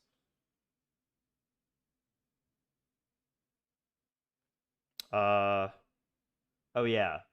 Some stuff about the complaining, which I've definitely been guilty of before, about complaining to other people, especially in a church environment or like a group environment, is um, when you sometimes when you complain to other people about things, your friends or anything like that, it will turn into gossip. Gossip is not good. Gossip starts rumors, rumors may or may not be true, and is generally harmful for the community. When and how you know you should let a friendship go? All right, I'll answer that in a second. So I know it's very like everyone loves entertainment, everyone loves drama. That's why reality TV shows such a big thing. That's why TV shows are such a thing. Um, our entertainment industry, tabloid magazines, everyone loves a juicy, gossipy story. But when you're doing that to people who are around you in your community, um, it's really dangerous. It will put someone down. They'll be upset that people are talking about their business, their personal business. Um, One thing that I see this a lot of is talking about romantic relationships. There's people talk to their friends about romantic relationships and complain about romantic relationships. They like rumors and any like whisperings or something like that. Um, and our society and our community just has like this weird fixation with romantic relationships. I've talked to some people in the youth group about this before, but honestly, like, look, I if you're dating someone, I don't care. I don't need to know. I'm not gonna be like, oh my gosh, I heard you're dating someone. Like, you want to talk about it? Like that's not something I'm gonna do. And I hope other people just care less about relationships, care other people's relationships. Who cares who's dating who? You really shouldn't. And it's sometimes it's dangerous, sometimes it's toxic, it's weird, honestly. Um, and yeah, it's straight up like, look, I don't care. It literally doesn't matter to me. One thing you'll notice about me is I will almost never pry further into something that even if I was like a little bit curious about. I'll never pry further into something that doesn't that I don't need to know, right? Especially if it comes from my friends. Like if Ting wanted to talk to me about something, about something. I remember several months ago he dropped like this bit of information, and I was like, okay. I didn't ask why. I didn't really care. All I know is like, okay, Ting needed some time, and I was like, all right. I could have asked why. But in that situation, if Ting wanted to tell me, we're close enough friends where I feel confident and comfortable that he would tell me if there was something that he really needed to talk about. And I'm not going to go seeking that information from him. So To add that, the funny thing is because we were so close, I thought I told David, and in the end, I just never did. But like, eventually, I mean, he assumed it, right? But like, I thought I told David, but yeah, I actually never did yeah, until like later, way later. yeah. And it's like one of those things where I guessed, but I'm not going to talk to people about it. I'm not going to make an assumption about what was happening because I didn't know and I didn't want to ask. And I'm not going to make an assumption and talk to people about it. First of all, if he did tell me what was going on and I talked to other people about it, that creates a trust issue, right? Ting is one of my best friends. He tells me something in confidence and I go around and tell other people, even if it was in confidence. Like, come on, like your boy trusted you to keep something like personal. It's not your business to spill it to other people. It's not your business to try to make things better for him or like seek advice for him, right? It's not your business to spill his tea. Yeah. People should feel free to be vulnerable with fellow brothers and sisters of the church, without feeling like everything that is in their personal life will be talked about with other people. And And yeah, go ahead. oh, sorry, I was gonna say, and one thing really to add on top of that is on the opposite side, you shouldn't be expecting people just be like, oh, and then start, like like if you don't feel okay and you want to talk to people just straight up, like, hey, like David, like I'm not, I just really need someone to talk to. Like, can we grab a coffee, or something like that. Don't be like, dropping hints and like be Yeah. super ambiguous and be like basically have a flashing sign play ask me more, please come help me, but you don't want to explicitly say, hey, I need help, right? Don't be like that, Yeah. right? Because that's also like I have seen way too many times where people are just like, yes, please continue to ask me, please continue to like, like ask me to spill my tea, where I'm just like, dude, if you Mhm. want to talk about it, just tell me. If you're not Yeah. gonna like tell me, I'm not gonna be like keep digging, if that makes sense, And right? yeah, and that goes to back to don't test people in your life because that's kind of a test, right? If I'm like, yo Ting, like, hey, how are you doing? He's like, I'm doing real fine, and then I'm like, oh, you sure? You don't sound so happy. You're like, you don't sound so good, and you're like, yeah, I'm doing real okay. Like, it's fine. Like, as if he's really trying to get me to pry in more. I'm like, look, man, you told me you're fine. I'm not gonna dig anymore. If you don't want to talk about it, like, you're gonna play these games where you're gonna be really vague and ambiguous and try to get me to dig deeper into your emotions and stuff. Like, just like get out of here. No, not like that. You obviously want what's best for your friend, but it really works both ways. You don't want to be that Yeah. person to other people, and you don't want other people to be that person to you. Like I said, testing your friendships, toxic, abusive, dangerous. It's not good. And that kind of situation where you're being like emotionally dramatic and like trying to get other people to give you attention and whatnot it's just not good. It's not a good way of going about things. So, okay, Angela asked, how do you know when you should let a friendship go? This is obviously going to be very situationally dependent. But for me, it's like, if, or any relationship. That's right. Yeah. This could be a relationship with your parents. It could be a relationship with your friends. It could be a relationship with anybody. But at the end of the day, you're really the judge of that. Now, like I said, if it's with like your family and stuff, you have to be a little bit wary. A lot of people have put a very strong importance on family, and it will, be shameful or whatever, especially in Asian culture. It'll be shameful to like disown your family or like, turn away from the family because family is so important. But in America, things are a little bit different. These things may not fly in China, or they should fly in China, because I think people have the responsibility to take care of themselves. If a relationship is toxic and you are always feeling bad, or you always come out of a relationship, or if you feel like it's an emotional roller coaster and it's like bad and good and then really bad and really good, that could be your parents, that could be your friends, that could be your significant other. It might be time to just and you've made attempts and repeated attempts, and considerate attempts to mend the relationships. You've done the best that you can to make sure that the relationship is like tries to work out, and it's just not working out. You've done your best. They aren't cooperating. You're kind of to the point where you don't want to cooperate anymore. It may just be time to let go.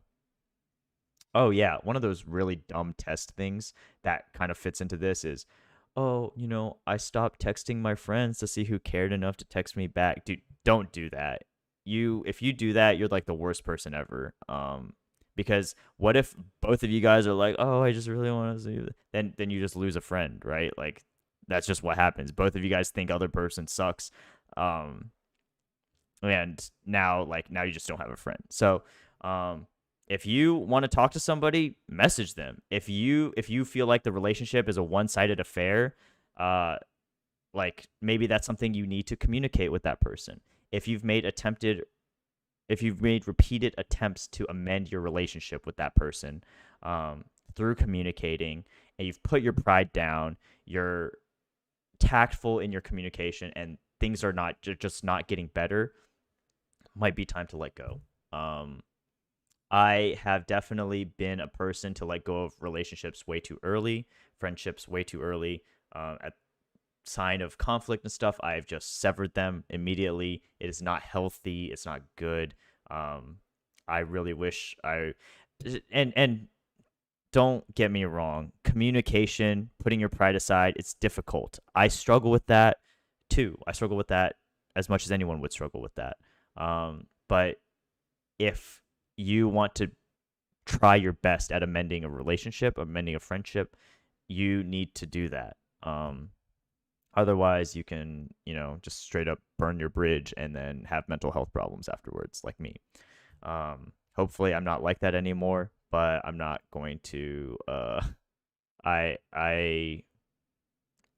am not sure. I really hope I'm a better person now, but I haven't really been in a situation where that's been a problem. So yeah, I used to cut off a lot of friendships in college. It wasn't not healthy at all. Okay. Does that answer your question, Angela? I know it's very that kind of question is very situational. It really depends on what your original relationship with someone was, what the problem is, what you've done to try to solve it. So if you guys want more specific scenario type thing, it's probably good to talk to us individually. We're always willing to answer these kinds of things and talk about these kinds of things because we've been there before. Like the farmers commercial, we know a thing or two because we've seen a thing or two. Is that right? I don't know. I don't know either. We are farmers. Bum, bum, bum. All right, we're getting DMCA. Well, It's I over. am farmer. I'm from Kansas. Yeah. But if it is a grievance for if you feel like your friend has committed a grievance against you, a grievance just meaning, I know I've said that word a lot, but it just means they have wronged you or offended you or some way. Remember, forgiveness. Forgiveness is really key. When you forgive, you let go of the anger that you have from there. It's not that you're ignoring that person or you're apathetic about that situation, but understanding that we're all human. Like the person you have that you have a grievance against is human, or the person who's offended you or wronged you is human and makes mistakes. It's important too. Okay, so I think that's pretty much it for friends and acquaintances. Roommates. And they were roommates. Oh my god, they were roommates. I love that Vine. If you guys don't have the sound on, I feel bad for you, but it's a great Vine. Oh, And whoops. they were No, stop. Go to the next one. Okay. All right. Roommates are really important in your lives right now because some of you guys are seniors in high school. Some of you guys will be seniors within the next 8 years or so. And some of you guys are already, Anthony's already in college, but I don't know. She'll have a roommate next year. For 3 weeks this year, she had a roommate. But roommates, they are a very weird niche in your life. They fulfill like this. It's like kind of like something that you have to go through. It's really weird, and your relationship with your roommates will not turn out the way that you expect them to, hardly ever. And what do I mean by that? Well, let's go through it. A lot of you guys have probably heard the advice, don't room with your best friends. Why? I 100% agree with this advice. Ting, I don't know if you agree with this advice.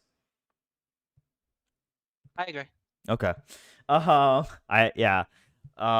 Do not room with your best friends. Now, what does that mean? That doesn't mean don't become best friends with your roommate. That means if you are best friends with if you are best friends with somebody and you guys are like going to the same school or something like that, and I don't know if Terrence has this experience at SMATH, and I don't know if Anthony had this experience at NC State, but if you room long term, I'm talking specifically long term. I'm not saying you guys room together at music camp or like whatever, but for a week or a summer even. But if you room with your best friend over the course of a long term, you're going to find out things about them that you wish you never knew. And there's a good chance, it's not like a sure thing, and it might not even be likely, but there's a good chance, a much higher than what you would want chance, that at the end of this situation, at the end of this roommateship, you're not best friends anymore, or you're not even friends. You might even hate that person. So Terrence agrees with this advice. Now, you may be wondering, like, hey, like, me and my best friend do everything together. Like, we hang out all the time. There's no way we would make bad roommates. You might be right. Look, you could room with your best friend, and it could be great. Let me tell you, it could be awesome. It could be the best time of your life. But I would say it's probably more likely than not you're going to struggle with this, and you're going to have incredible amount of conflict with them. So one of the important things to understand is you and your best friend may hang out all the time now. You guys may sleep over all the time right now, but it's not a long-term situation. So like things that you may do with them, or that you may see that they do, like maybe you sleep over at your best friend's house like for a whole week or whatever like that, and it's like a little bit messy and it doesn't really bother you that much. But then when you are roommates, this is an entire year's worth. Now, it may start off like the first week, it's like, oh, like it's a little bit messy. 1 month in, you're like, oh, like this is a little bit annoying. Like, why doesn't this person clean up? Why doesn't this person clean up? And I'm like a clean person. I keep my side of the room clean. Why does this person like so messy? And then over the course of 6 months, now you're like angry, like you're angry with your roommate, like this person just doesn't respect space, like doesn't respect my space, like and then by the end of your roommateship, you hate them for just like completely, like what you see as a lack of respect. Now, communication is key. Remember, I said that communication is key, and willingness to change for other people is also kind of key on both sides. But you also might have some small things that you do that the other person might not like. Like, for example, maybe you are just someone who always has friends over, and your roommate, your best friend roommate, other friends, or your best friend roommate doesn't necessarily like your other friends, or they don't like having friends at home a lot. It's going to get taxing after a whole year's worth of time. Even if you communicate, even if you guys talk about it, it'll cause rifts, it'll cause problems, and it's just not something that you want. Be best friends with your best friend and have other roommates. You can do that. That's okay. You do not want to spend 24 hours a day with or something close to that with your best friends. Probably, or with anyone really. All right. Do not room with your best friends. Boundaries. Understand your roommate's boundaries, and you should respect them, just as they should respect you and your boundaries, you hope. Are they introverted or extroverted? Do they really want to spend time with their roommate, or are they just someone who's going to sit in their at their desk studying with headphones on? That's okay. If that's what they prefer, then you should let them be that way. And that's something you should try to know about someone before you room with them. If you're someone who really wants to hang out with the roommate all the time, you need to find someone who's willing to be that person for you, right? And know that, like I said, your roommates probably won't be your best friends, or they shouldn't be your best friends, especially early on. They're not always going to want to hang out with you, and you're not always going to want to hang out with them. Probably. Maybe you guys become best friends. Me and Ting are like really good friends now as a result of our roommateship. So, I'm totally down to hang out with Ting all the time, but not all of your roommates are going to end up like that, and you're not always going to want to hang out with them, and they're not always going to want to hang out with you. You don't always have to talk to them. This is kind of the thing about the communication again, is if they want to talk to you about their day, they should talk to you about it. They shouldn't try to ply your questions out from them. They shouldn't be like, oh, like sulking about their day or whatever, and hope that you ask them about it. If they want to talk about their day, they should talk about it, and you as well. But they're probably not always going to want to talk about what's going on in their lives, no matter how well you guys know each other. So, similar to siblings, you're going to see the best sides of them, but you're also going to see the worst sides of them and the ugliest sides of them. Things aren't always going to be great. You may see them in their worst mental slump of their life. You may see them in the most euphoric part of their life. You may see them doing all sorts of weird things. You never really know. Things aren't always going to be like I don't know who are roommates in pop culture. I don't know. Before it'd be like Friends, like the TV show Friends or something, like how roommates should be or something like that. Like it's not always going to be picturesque. It's not always going to be like perfect that way. You need to communicate your concerns. You need to communicate your concerns with them when you live in close proximity with them. It's kind of like communicating with your good friends. You communicate your concerns with them so that your grievances don't build up, so that your friendship with your roommate or your roommateship doesn't explode in a fiery ball of destruction.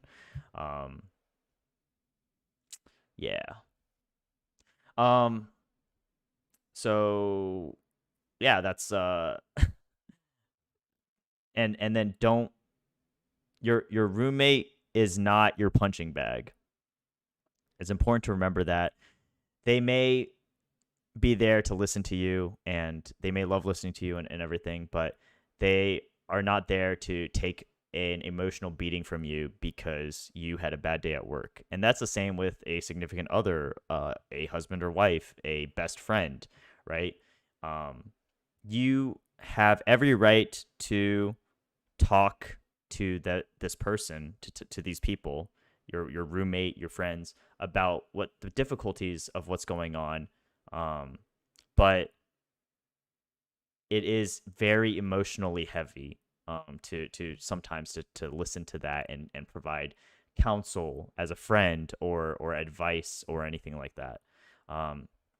And they are there and you should not project your anger onto them, your impatience onto them. If things are going really bad at work, that's not your roommate's fault. You should not punish your roommate for something that they didn't have anything to do with.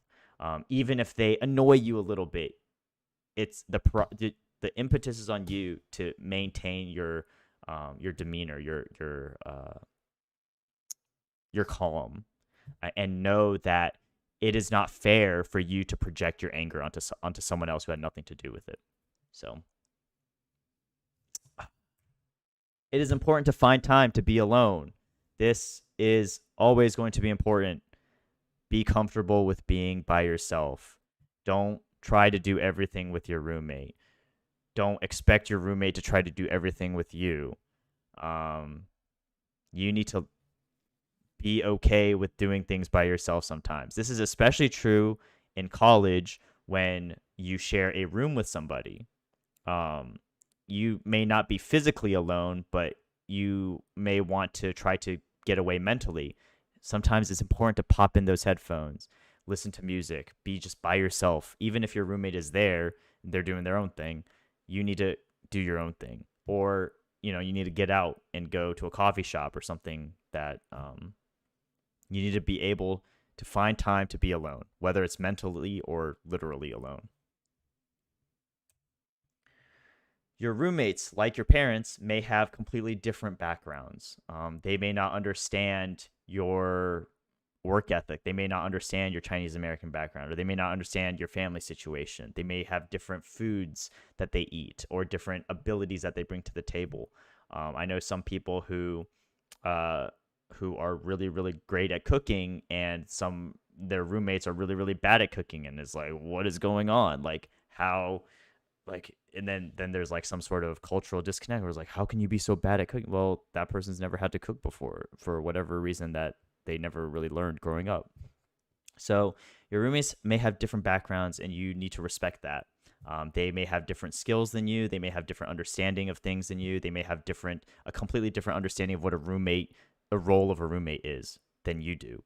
So that's something you need to respect and communicate if it becomes a problem. So, my roommates I never had this issue with them. So I feel very, very lucky, but I know that it is potentially a source of conflict. All right. Living with a new person is a great time to learn from one another. Because they have different backgrounds, different knowledge, different experiences, it's great to expand your worldview, your perspectives, try to see things from a different point of view. My roommate, my junior year of college, was a gentleman named Paul, and he was from Switzerland. He was an exchange student or a PhD student at the University of South Carolina in geology, I think. And there were some nights that me and Munchie just sat at the kitchen. This was before Ting roomed with us. Me and Munchie just sat at the kitchen table and we're hearing about his stories about biking through parts of Africa, and hearing about his PhD program and what things were like in Switzerland. And honestly, I have to admit, me and Paul weren't like best friends. I never had a bad interaction with him or a bad thought about him. He was just always, he was a great person. We just were not really good friends. But the interactions, the conversations I had with him, I would say are very priceless in my life. I really enjoyed that. I remember specifically one evening we were doing some sort of, what's that quiz site called? Ting, do you know what I'm talking about? The quiz site where you can talk like League of Legends Ultimate Abilities or something like that. Well, Quizlet, it's like one of Quizlet or like, I mean, yeah, there's a It's lot like of quiz sites, but I know one of them is from Quizlet. Quizlet, yeah, things like that. It's like a kind of like a how fast can you name these things, and one of them was like countries in Africa. Now, I've always considered myself geographically like good with geography until I met Terrence, and Terrence just completely humbled me and put me in my place. Sporkle, I think that's right. Yeah, that sounds right. I always thought myself as geographically like good with geography, good with directions, good with maps. In my geography class in college, we had a test where we had to label literally every single country in the world, and I think I got like a 96. I think I messed up like some small countries in Eastern Europe, and you know, I always thought myself as good with geography. So we did a Sporkle thing on, I think it was Sporkle or something like that, on the countries of Africa. And because he had gone biking and traveled through Africa, Paul, my roommate, he had some knowledge. So when we got lost, like I went to go see if he knew, and that sparked a really, really awesome conversation about his experiences biking through Africa. So honestly, it's such a good time to learn from other people, and you know, it's because of that, because of your different backgrounds and different experiences in life. Yeah, I want to add on to that as well. Before I roomed with David and Munchie, I had a Russian roommate. I didn't really talk to him that much, but we would still have like conversations here and there because he loves. He actually he makes pizza a lot. That's like one of the main things that he would make at home, and then I would just ask him about like, oh, so like, I guess that's how like pizza are made, right? Like, cause like up before them, I'm just kind of like, yeah, I love Domino's pizza. I love Pizza Hut pizzas, or like, my good old Costco pizza, right? But like, the way he made pizza was very different. And, I would just ask him about that and learn from that. And then he was also a PhD student. And, we were never like best friends. But I would say we were in good relationship where like, we could talk to each other. We never really got really super deep, but like just like generic things, learn about different cultures and backgrounds. And back then I didn't have a car. So like, because of the, I guess, good relationship I had with him, I think there was like 2 times where I actually needed to borrow his car to do something. Because, Ting is bad at driving. And he was very generous, letting me borrow his car. I appreciate the trust. But like little things like that can really work out in your favor if you try to expand your social circle, try to learn from somebody, right? I could just be the guy that does not want to talk to him. When he wants to talk to him, it's like, sorry guys, just like I can just find an excuse and knock time. Sorry, I'm busy. I have a project, and then just leave, right? But take time and just expands your worldview as well. This is just kind of, but yeah. So very good experience. Well, like pretty good experience. Um, and obviously my senior year I roomed with 2 international students. Learned a lot from that as well. Um, for better or for worse. But yeah, I would say in terms of roommate situations, always have an open mind, always respect other people, boundaries, respect their culture, respect their backgrounds, different upbringing as well. Um, and in the end, right, like one thing we always stress, you don't have to be best friends with them, but still try your best to love them.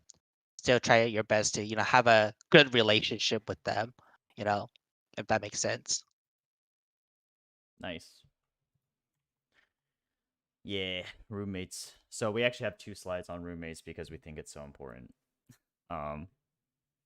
So one thing about roommates, you can very easily pick up your roommates' good habits and bad habits. Personally, for me, it's a lot easier to pick up bad habits than it is to pick up good habits. We are people. We are flawed. We are, I guess, victims of sin and human nature, and especially as God followers or Christ followers, the ways of the world are very attractive. So, but also in general, good habits tend to be more difficult to keep than bad habits. Bad habits can be really easy and really addictive. So like, for example, League of Legends. I would have never played League of Legends if it wasn't for Munchie. But now I play League of Legends all the time, and I've probably sunk like thousands and thousands of hours into it. And honestly, it you could consider it a bad habit, but it was a really good bonding tool that I have with not just my roommate Munchie at that time, but also with Ting, but with other people in our church, in our youth group even. For example, being I probably would never be friends with Ethan Xu except through playing League and other games. So but there are other bad habits that you could pick up. Wow, that's so many. Ting, that's so many hours. Ting just sent me a picture of how many hours he spent playing League of Legends, and I'm pretty sure that's just ranked play because I think they had API problems where they couldn't show like all of the amount of League that you've played. So it's even more than the 68 straight days of League of Legends that Ting has played. Over like what 1,700, almost 1,700 hours. Yeah. Something like that. Anyways, good or bad habits, they're really easy to pick up. There is a Chinese saying. Let me consult my notes. 近 Yeah. 朱者赤，近墨者黑, which means in China, red is good luck and darkness is, dark, right? So if you work with red powder, there's a specific name for that kind of powder or whatnot, then you will get red on your hands, or your skin will be dyed red. And if you mess with ink, like black ink, that they use for calligraphy or for writing or whatever, then there will be ink. Your hands will become dark. Now, what this means is if you interact with people who are good in your life, then you will pick up some of their good habits. And if you interact with people with bad habits, you'll pick up some of their bad habits. So this is the same with your roommates.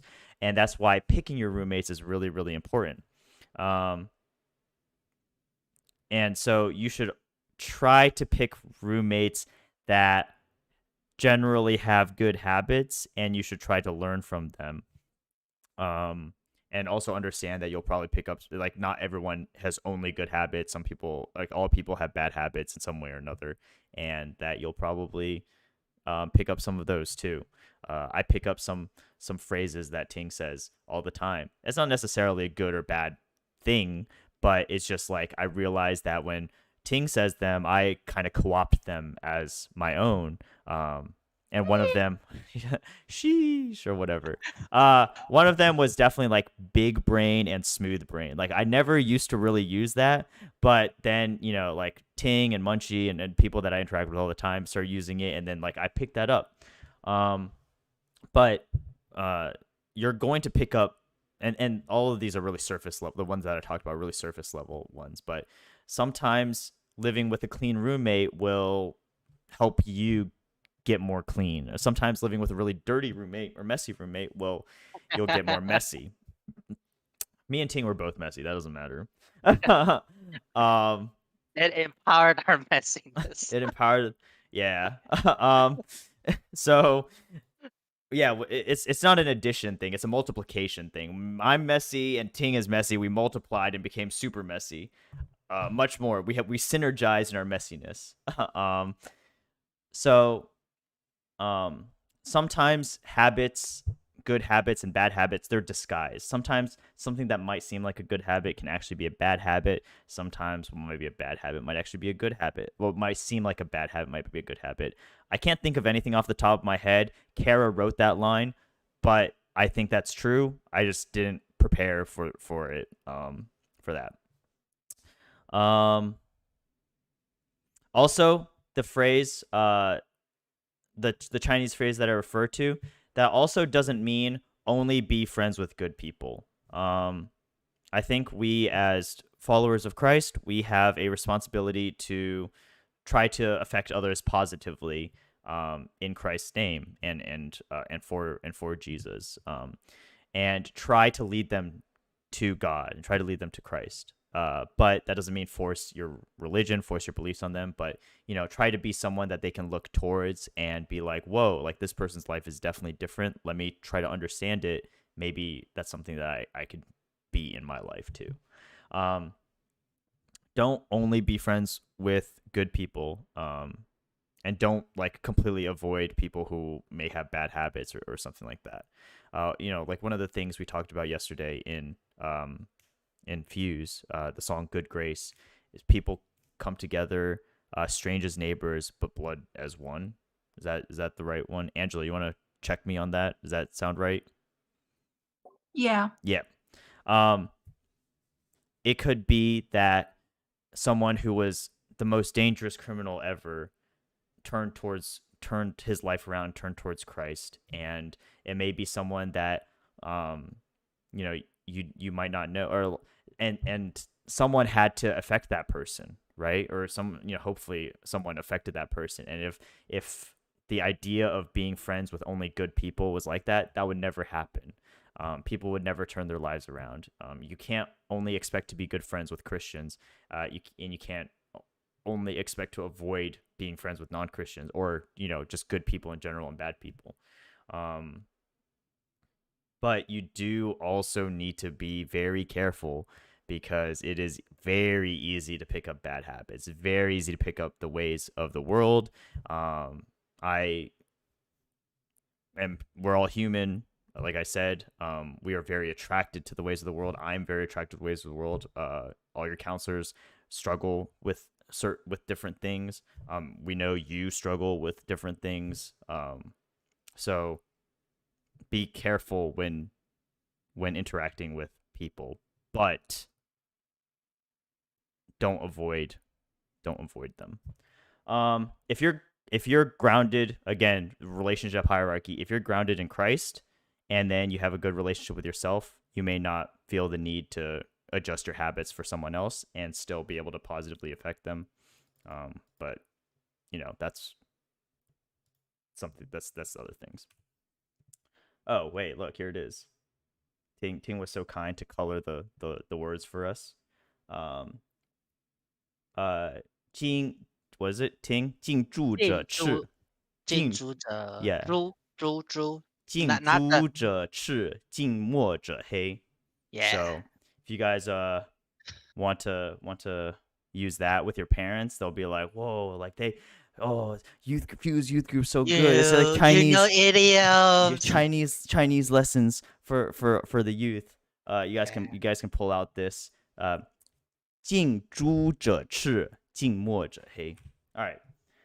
It's okay to not be best friends with your roommates or even good friends with your roommates.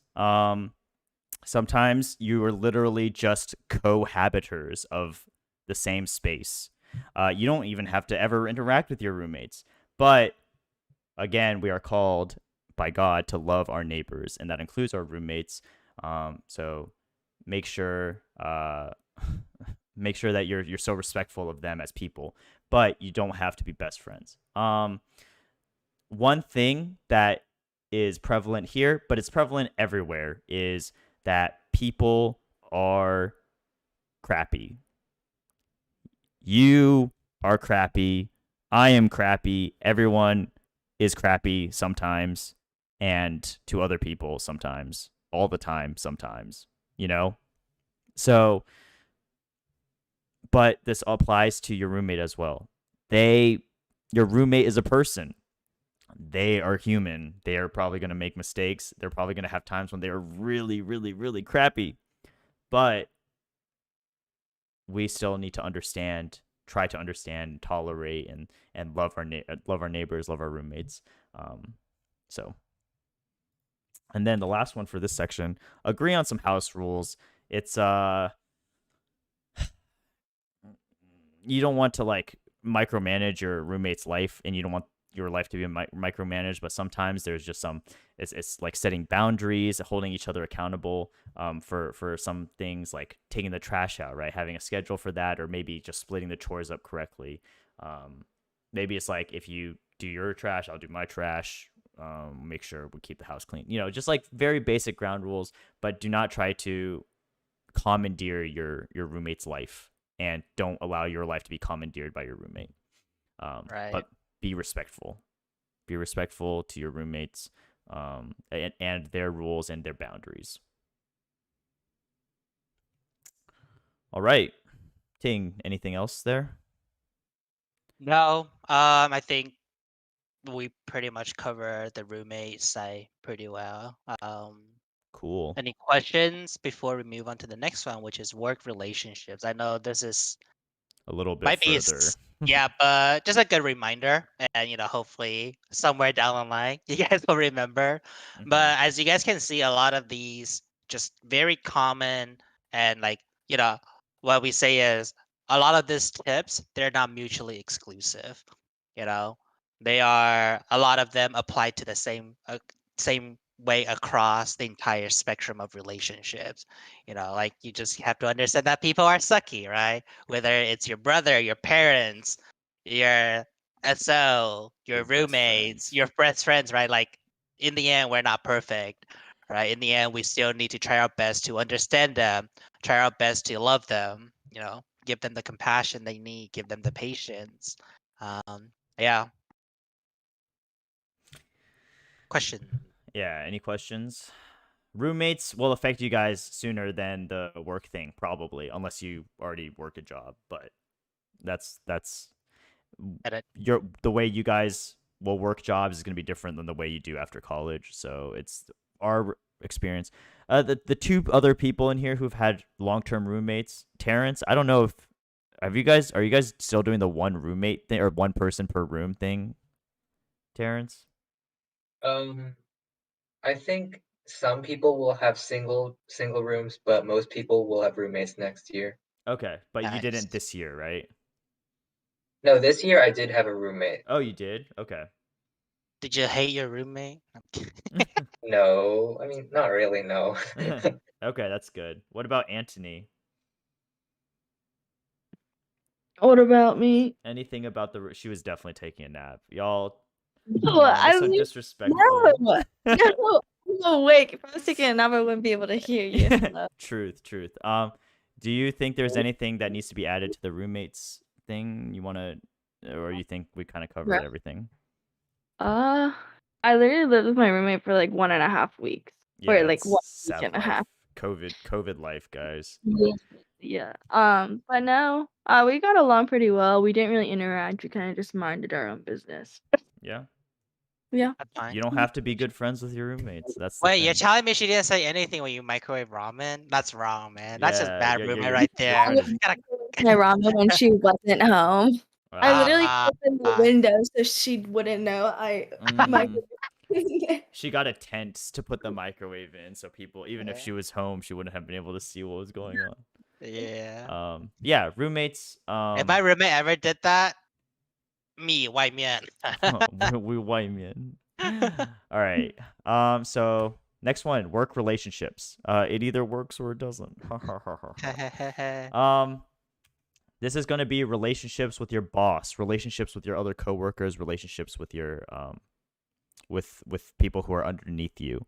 A lot of these things apply whether you're working at a restaurant, you're working at Cutco or Vector Marketing, or you're working at an office job, a real office job, in any field. Bosses. This is probably the most important relationship you're going to have at work.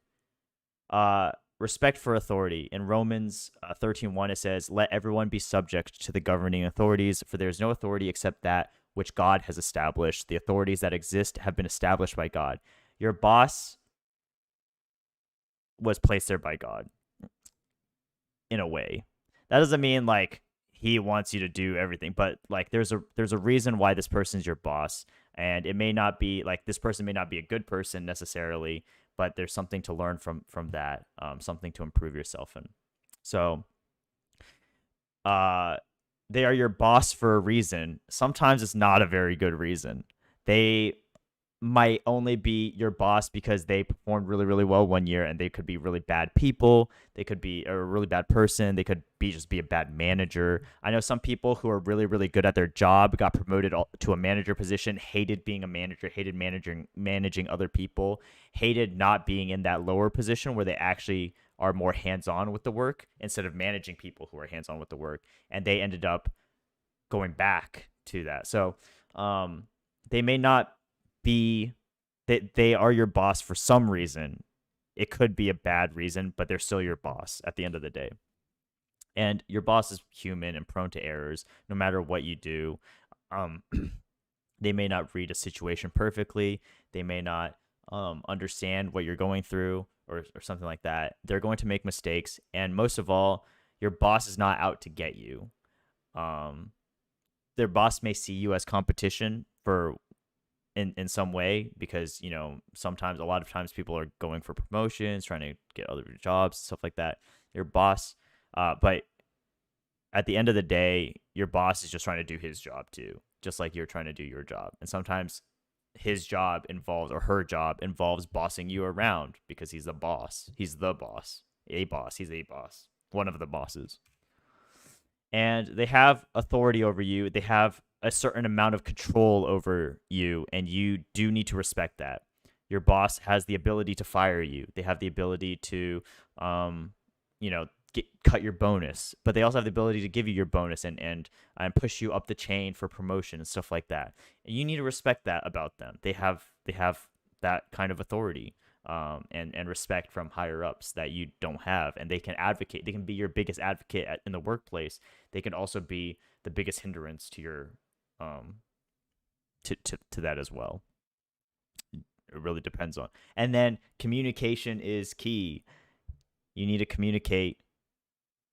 You need to communicate with your boss. And if things are going well, or if things are like, if you're having problems, communicate that with your boss. Don't be afraid to ask questions from your boss, especially if it benefits your career and also your mental health. Again, stick up for yourself. If you are overwhelmed with what's going on in your life or what's going on with your job or stuff like that, a good manager is going to understand that kind of thing, and it's going to let you take a small break, or whatever it is you need. So raise, if you have concerns with your work, your office, or whatever, raise concerns and voice them.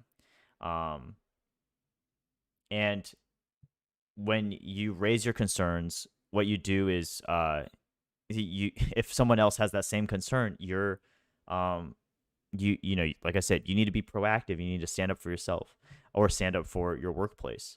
Um, and if your boss takes that and screws you over with it, then you don't want to work in that place to begin with. I promise you that. You're not going to want a place that doesn't respect your concerns. So, coworkers, respect their privacy. Don't be nosy. This is the same thing like what I was talking about friends, acquaintances, people at church and stuff like that. If you don't need to know something, don't pry. If they want to talk to you about it, they can do that. If people aren't willing to go beyond saying something like if they say like, hey, like if I ask how are you doing, and they're like, no, I'm not doing very great, I'm be like, hey, is this, if you want to talk about it, and if they're like no, boom, that's it. I'm not going to ask them. I will be concerned for them, but I'm not going to ask them. I'm not going to pry into their life. They wanted to talk to me, they would have said yes.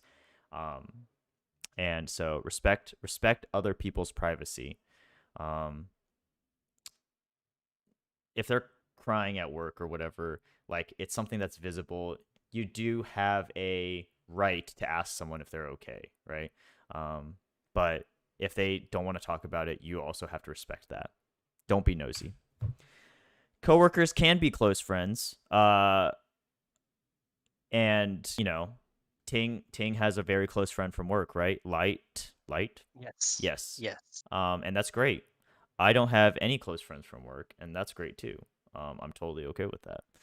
And well, I have some friends that from work that I don't work with, but I'm like friends with, but I knew them from other avenues. But I generally don't befriend the people that I also work with at all. I don't try to.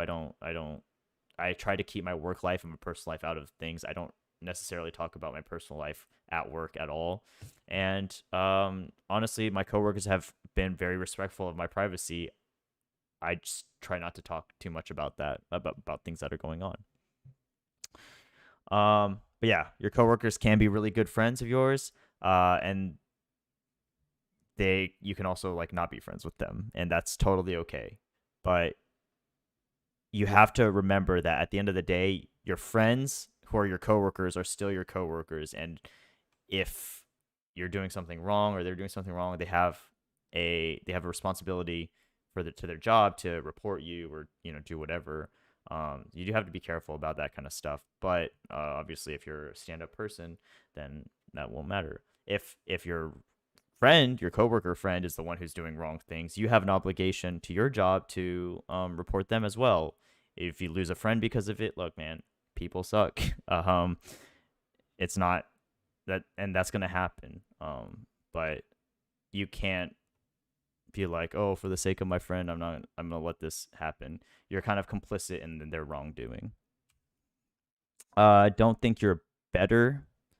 I'm assuming, I think Ting wrote this one, but I'm assuming that means like, you know what, you go ahead. Yeah, so, and I'm saying that because a lot of times your coworkers are around the same level in terms of like responsibility or positions as you are, or otherwise they would be your bosses or underlings, right? But I have seen people that just like, oh, I'm a quote unquote, maybe I am better than you at this particular stuff, and so that this person always feels like they're the better person, or the better worker, right? And so they treat the other person or the employee by, oh, like you're basically like, my underling, or like, how can you not understand this? Or like, dude, man, what do you mean? Like, how'd you get hired if you don't know this? This kind of thing, right? Like, don't feel like you're better. Don't like have this kind of condescending thing. And like, because like I think it's very common at a workplace to ask questions, right? Or even, and the other way goes around too, right? Like maybe today you've been working at this position for, let's say, 3 years, and then this new person come in, and yes, you are quote unquote more experienced, but this person was hired for a reason, right? And yes, they don't understand the system, they don't understand the workflow as well as you do, or the customer, but that doesn't mean that you are better than them, and that means that you can treat them with condescending voices, or treat them like you are higher than them, if that makes sense. Yeah. Treat them as human beings, right? In the end, they're still human beings. They're your coworker. You work with them. You never know. Don't burn your bridges, right? That's a very important things in a workplace situation. Is like, don't just burn your bridges, because you never know that maybe in the future this person could be your boss, or maybe this person transition to another team, and then you have to work with that particular team for a specific project, right? Mhm. A lot of these kind of navigating work relationship can become very difficult when you're having a lot of dramas, or you have a lot of beef or issues with a lot of people at your workplace, because it just makes your work life very miserable. Yes. And this also applies towards school relationships, like your relationships with your Projects, yeah. classmates and stuff like that. And as well as the boss thing, you can kind of co-opt it to your teacher as well. Your teacher has authority over you, and they're your teacher for a reason, and it may not be a good reason, but they're still your teacher. You may even know the subject better than your teacher would, but that doesn't necessarily mean that you're better than them or anything like that. You do have to respect them for that.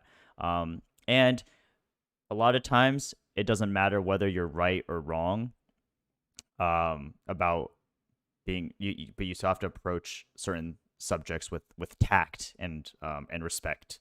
And like I said, your teachers are there for a reason. So yeah. Don't think you're better than your classmates either, just because you get better grades or whatever. You Yeah. never know. You never know what's gonna happen. And also, you're just kind of a meanie butt if that's your attitude toward concerning other people.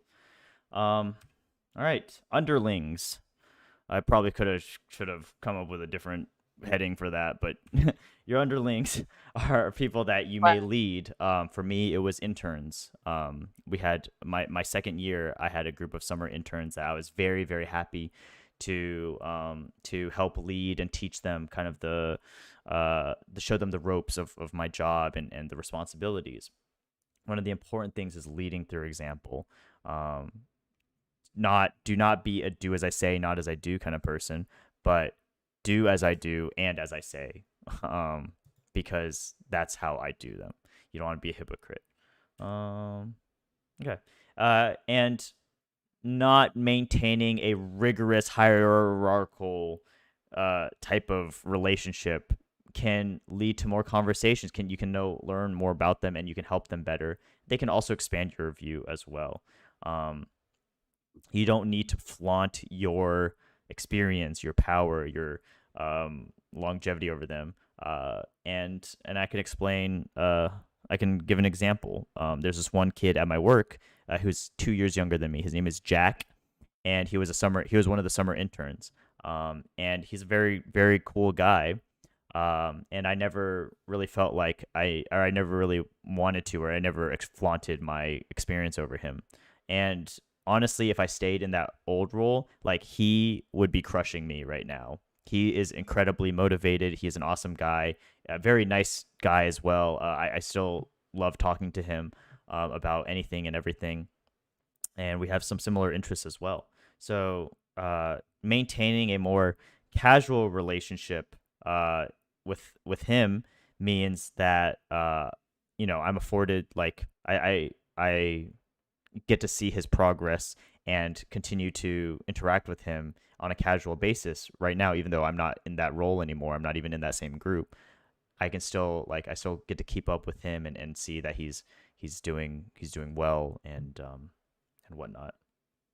And I to finish up, like, one of the thing that I think is very important about work relationship is that it actually is one of the, I would say, the best way for us to really show the people who we are. And I say that because, family and acquaintances or friends, a lot of times they're the one that, you know, people that we have similar backgrounds. We choose, we befriend people because we have very similar backgrounds or we have very similar interests, right?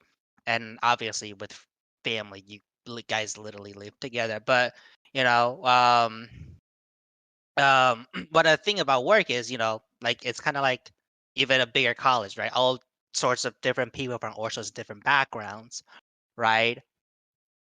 What the- Oops, sorry. I clicked the wrong thing. Nice troll. But what I was leading to that is,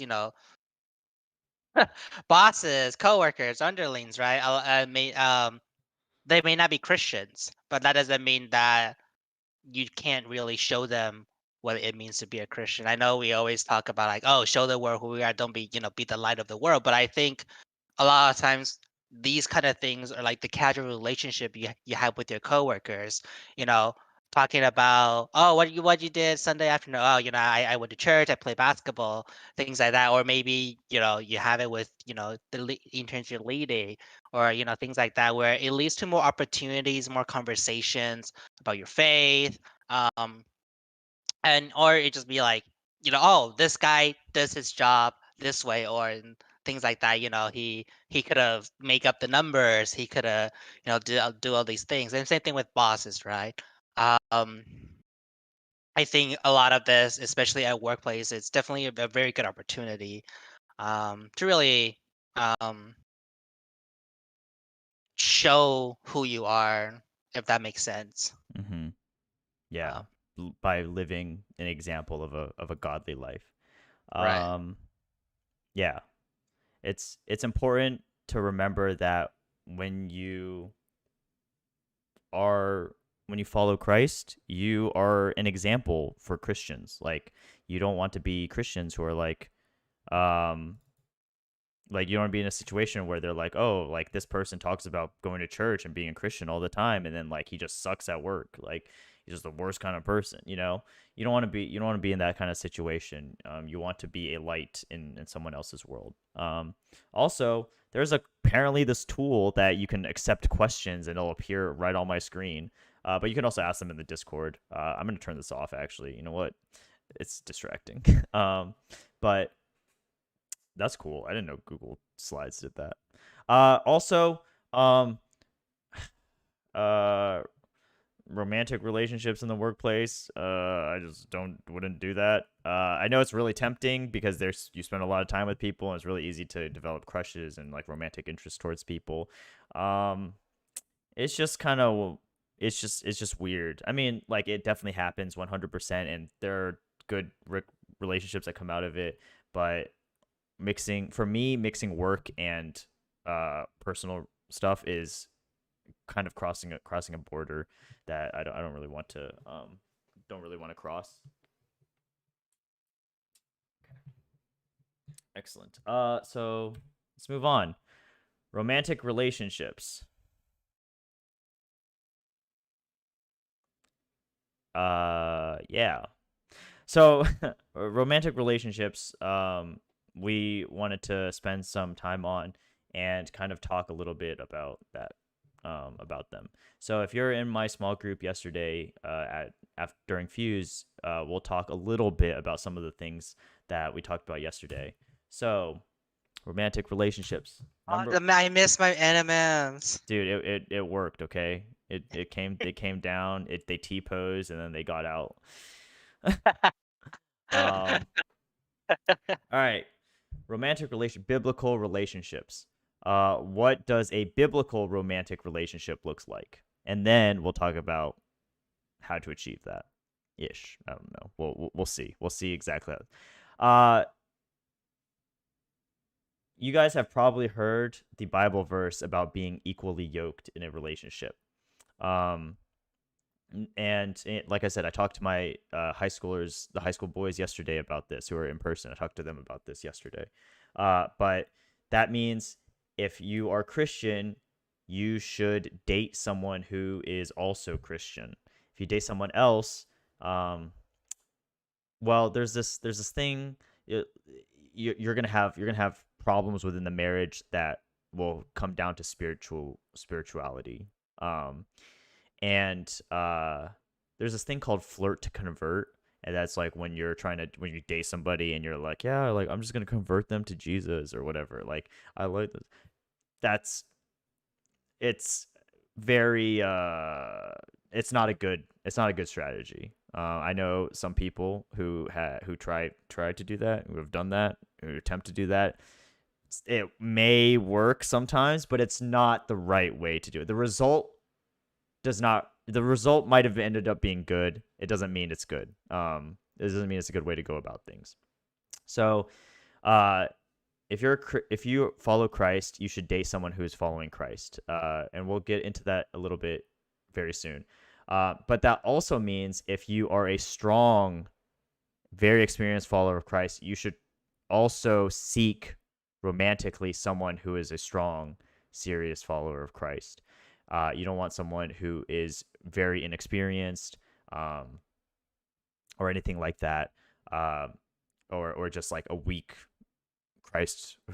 follower of Christ, or a lukewarm follower of Christ.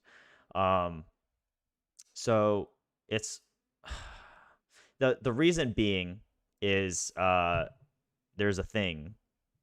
Where is the thing? Here's the thing. Isosceles triangle. Now, Thomas doesn't know what an isosceles triangle is, and that's great. I think that's hilarious because he failed geometry or something. But isosceles triangle means that two of the legs of the triangle are equal. And so this is what your relationship with God should be. With God at the top of this triangle, and then each romantic partner at the bottom.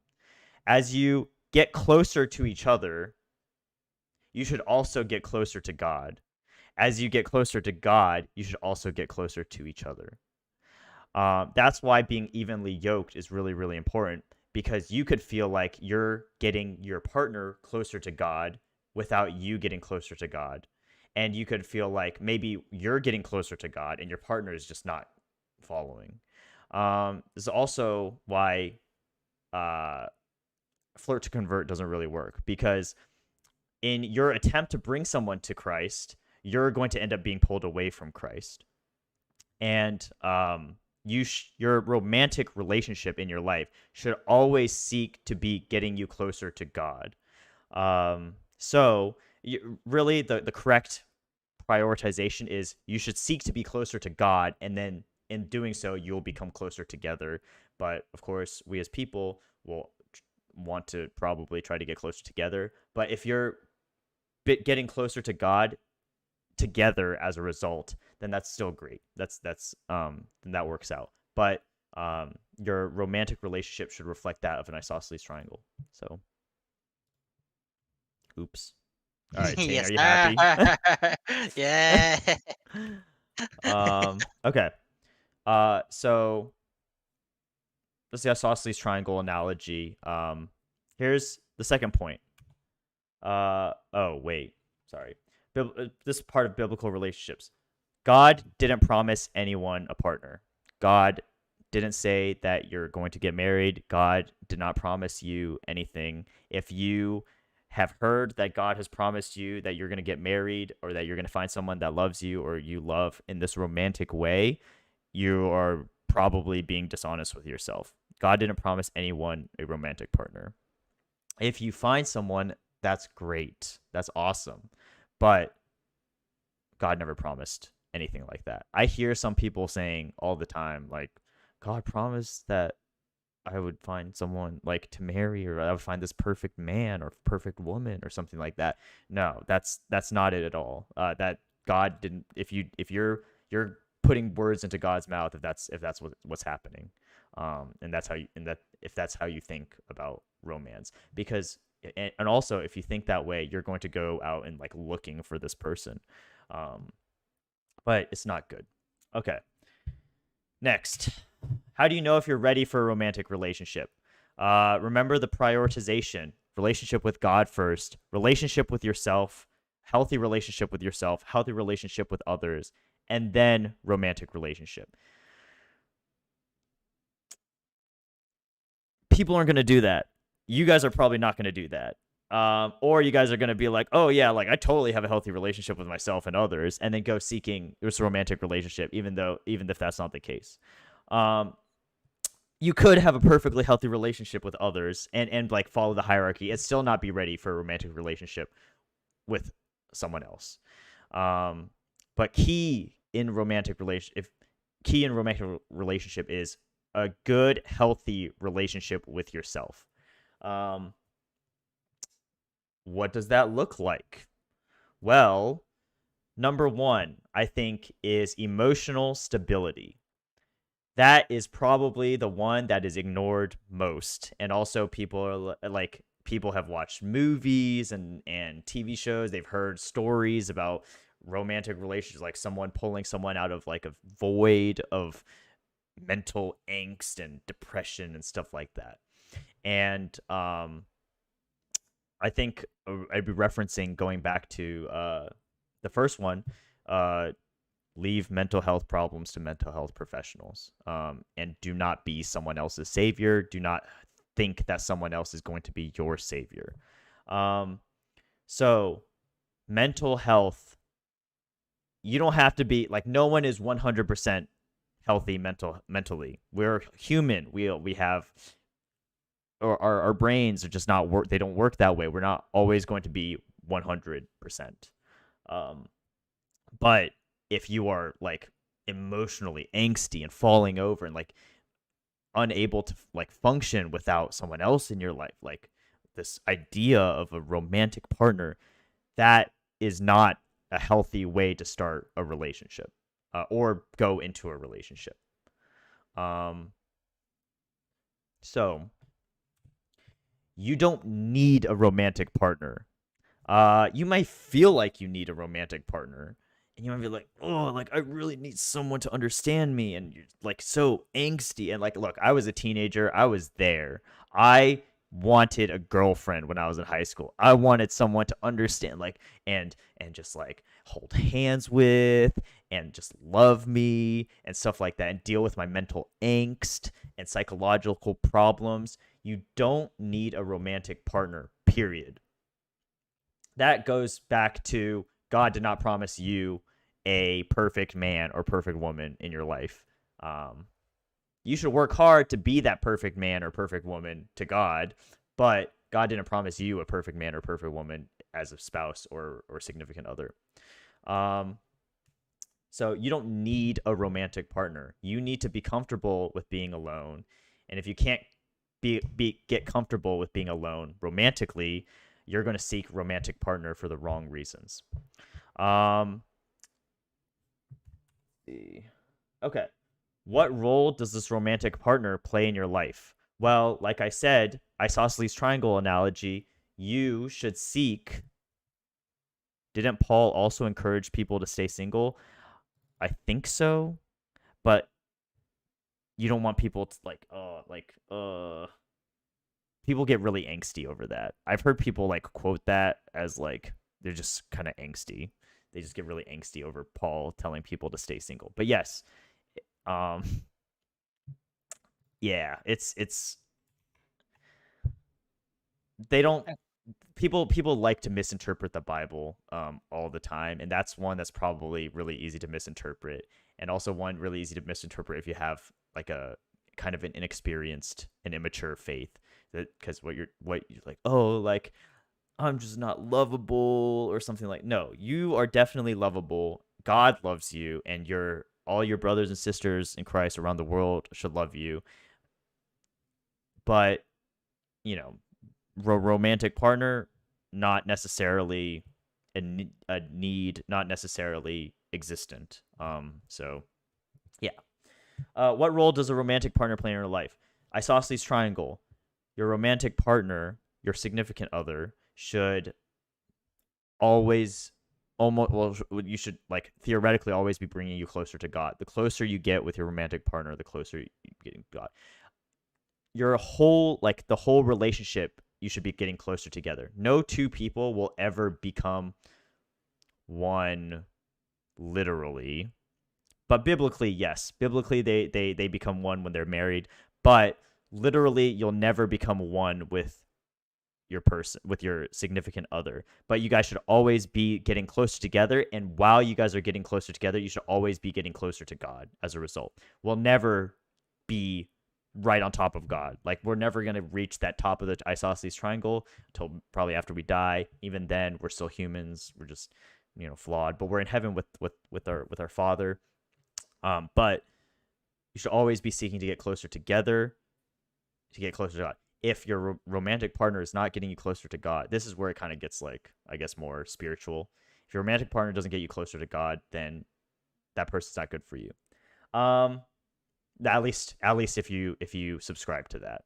If you're not Christian and you don't have, like, and God is not your motivation for this, then you should find a romantic partner that fulfills you healthily. What does that look like? It looks different in everybody, in every relationship. It's totally possible to have a mentally healthy relationship with someone who's not a Christian, but that is not if you are a Christian, or if you are a follower of God, you should not seek a romantic relationship with someone who isn't. So more practically, a romantic partner is not someone who is there to complete you, to fill your void, or anything like that, even in a non-spiritual manner. You should be a complete, whole person before you seek a romantic partner. I personally find it incredibly, like, it's a very selfish thing to be mentally unstable and then find a significant other and then put your problems on them, because now you're just dumping your issues onto this person. And I don't know if any of you guys have experienced this before. I have been that person. I've been dumped on, and I have been the dumper of emotional angst and stuff like that. And it doesn't feel good. And looking back on my own behavior, it's 100%, like I said, abusive or like dangerous to put your mental health issues onto someone else. What I mean when I say the romantic partner isn't there to complete you, you need to be comfortable with being alone, being by yourself, even if that's for the rest of your life. You can't. It's an unhealthy relationship dynamic to think that your romantic partner is there to help you be whole. You may feel whole with a romantic partner, but it's still not healthy. You're putting an unrealistic expectation on that person to prop you up and make you whole. So you should be a whole, healthy person before you seek a romantic relationship. Sometimes, like, that is not going to happen all the time. That's not going to happen, like, most of the time, maybe even. But it should be something we strive for. Like, if you were to come to me, for example, you're like, hey, should I pursue a romantic relationship? This is what I would say. Like, look, if you don't feel like you're a whole person and you don't feel like this person's leading you to God, or even if that's not in the question, if you don't feel like you're a whole person and the other person is a whole person, you should not pursue that relationship. So, yeah. Okay.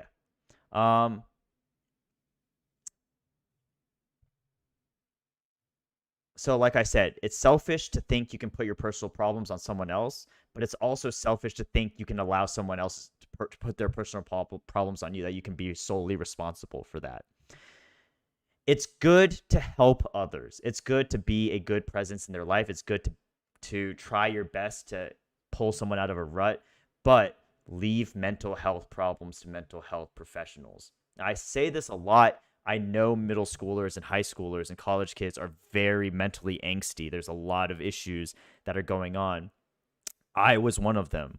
I had a lot of issues in high school and college, and I dumped those issues onto other people that I may or may not have been seeking romantic relationships, or like friendships or stuff like that.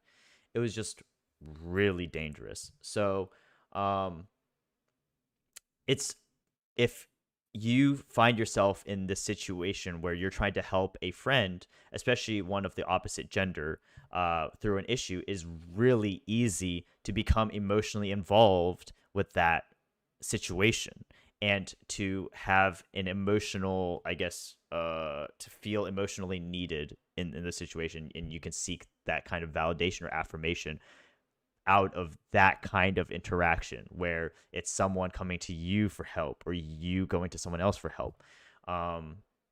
Again, mental health issues, mental health professionals. So responsibility for each other. Please help others if you can, but try to remain emotionally distanced from it in a way. Don't, yeah.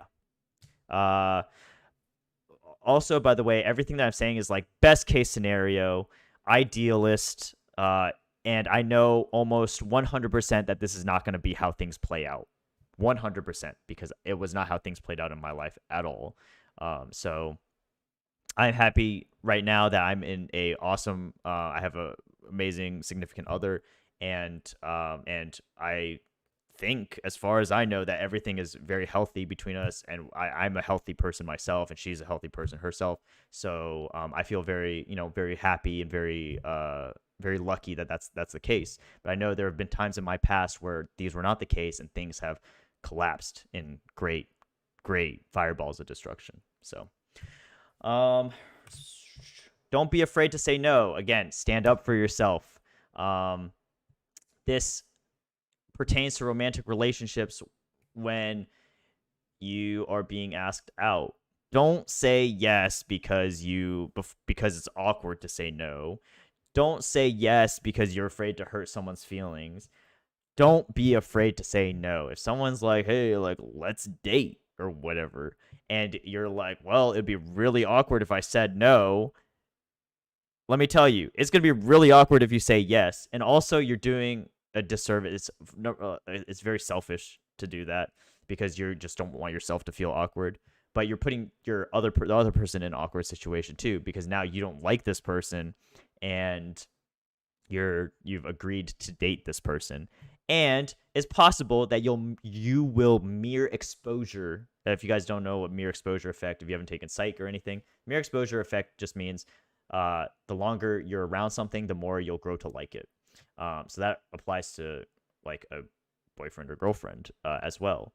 And if you trick yourself or like get conned into dating somebody, you may mere exposure yourself into liking them for all the wrong reasons, and then you'll have more problems like that.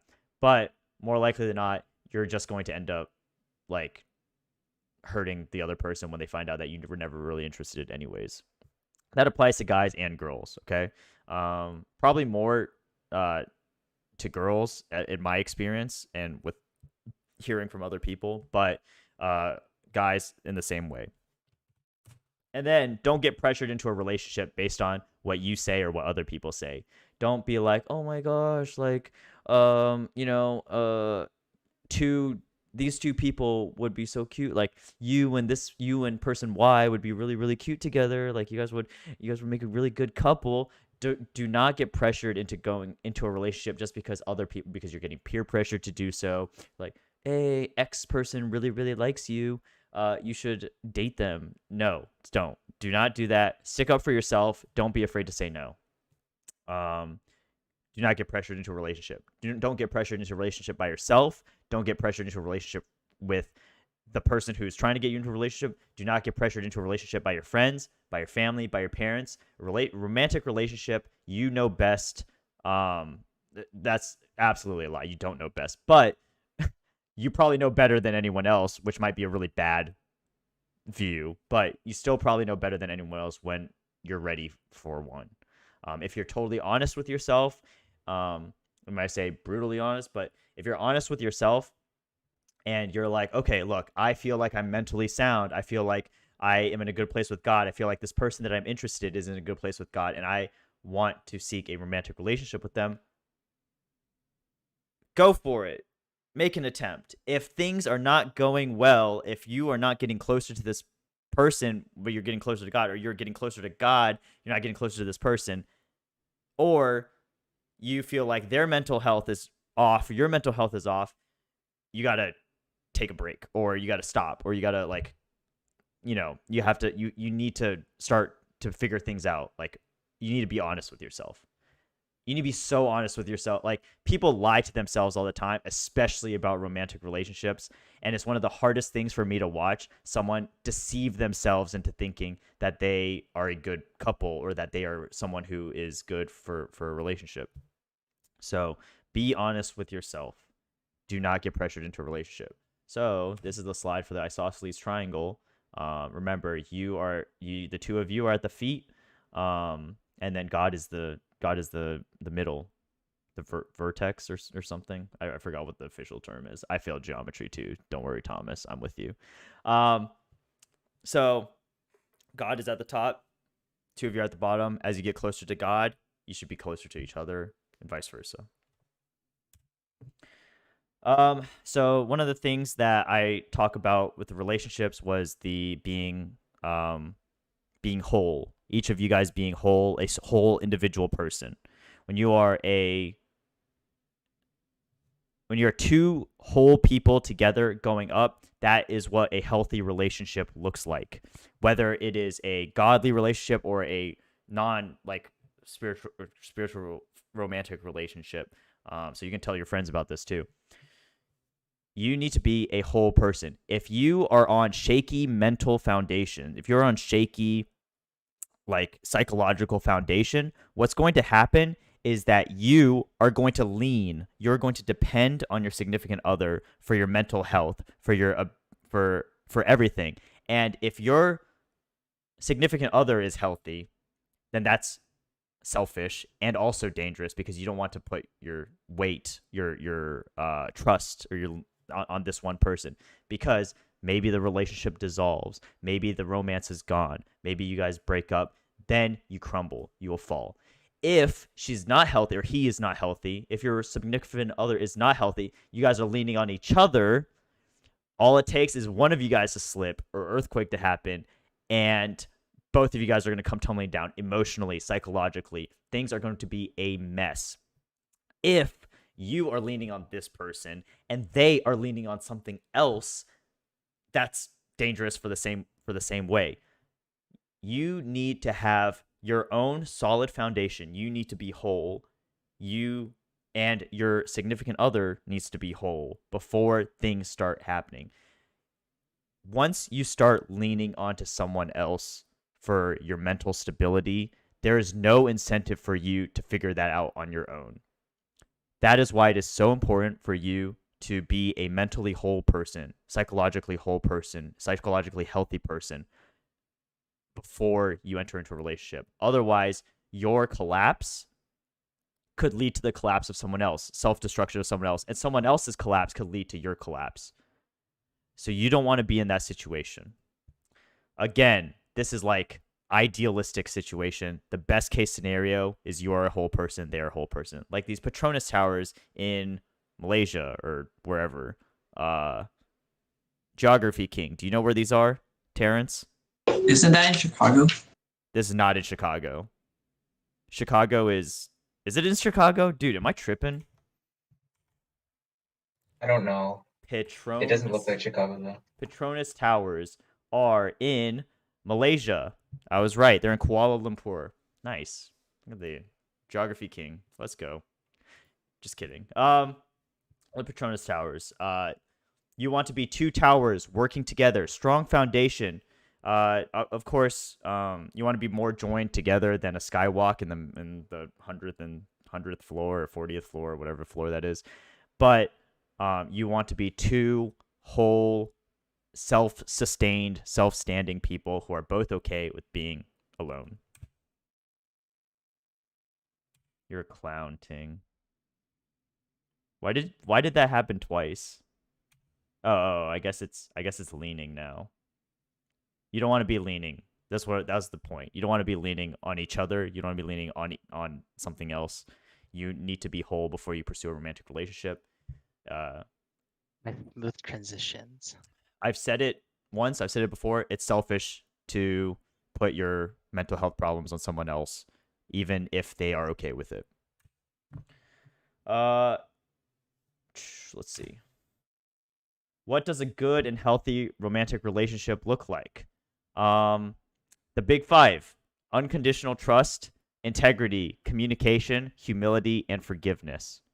So I think all of those come into play for both people. You have to trust each other. You have to be honest with each other. You have to communicate with each other in a way that is receptive to the other person. You have to be humble. You have to put your pride aside, your arrogance aside, your narcissism aside, our natural narcissism and selfishness that we experience as humans. We need to put that aside for the better of the relationship. And we need to forgive each other for mistakes, for misunderstanding situations, for making errors. There are definitely some things that are relationship enders. That's okay. You can dissolve a relationship and still forgive them. One thing that is often said is when you and a significant other are having issues, it is not you versus them. It is you and them versus the problem. So when you collaborate to squash a problem versus when you are arguing with that person about the problem. Look, most of the time, they are not out to get you, okay? I've said it before today. That person's not out to get you. They just want what's best for them too. But you have to have an understanding with each other that you two are seeking to solve the problem together, not fight each other over what is the best way to solve it. I mean, there may be discussion over what is the best way to solve it, but it is still you and that person solving the problem together. If you can't solve the problem together, if the relationship is just unsalvageable, there's still, all these things are still important. Trust, integrity, communication, humility, forgiveness is all important. And in not romantic relationships, but also in romantic relationships. Number 2, sulking. Sulking, this is an awesome video. I really want to show it to you guys. Sulking applies to not just romantic relationships, but also friendships and parents and stuff like that. But the key point for this is I'm not a mind reader. I know none of you guys are mind readers because that's just probably what's true. Ting, are you a mind reader? Can you read minds? Nah, Do you have dude. telepathy or whatever? Nah, dude. Yeah. I wish.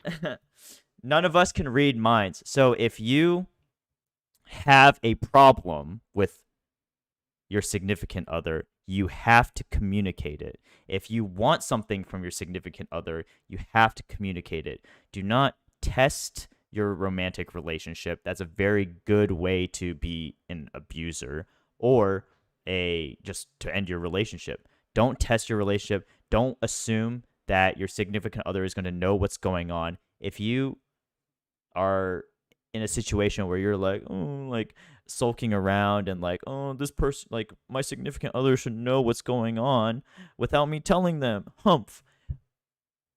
Like, you are, I would say, almost absolutely in the wrong, unless you've tried to communicate that before and they just didn't listen. That's a whole nother issue, right? For the most part, you should not sulk. So let's see, how long is this video? It's 3 minutes. Let's try to watch it. Aspects of the early days of a relationship can be the sense that a lover understands us without us needing to speak too much. With other people, we're always having to explain ourselves at length, and even when we do, they frequently struggle to grasp our drift. But a true lover, on the other hand, seems to get us almost immediately, even in the finer-grained aspects of our personalities.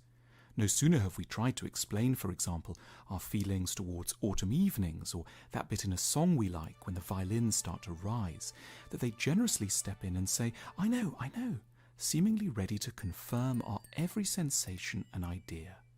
This is a profoundly beautiful and exciting discovery, but it can give rise to a hugely troubling dynamic in terms of the long-term success of relationships. Because the view that a good lover must intuitively understand us is, over time, one of the most dangerous suppositions responsible for a catastrophic outbreak of sulking. sulking is a highly distinctive phenomenon within the psychology of love. Crucially, we don't just sulk with anyone.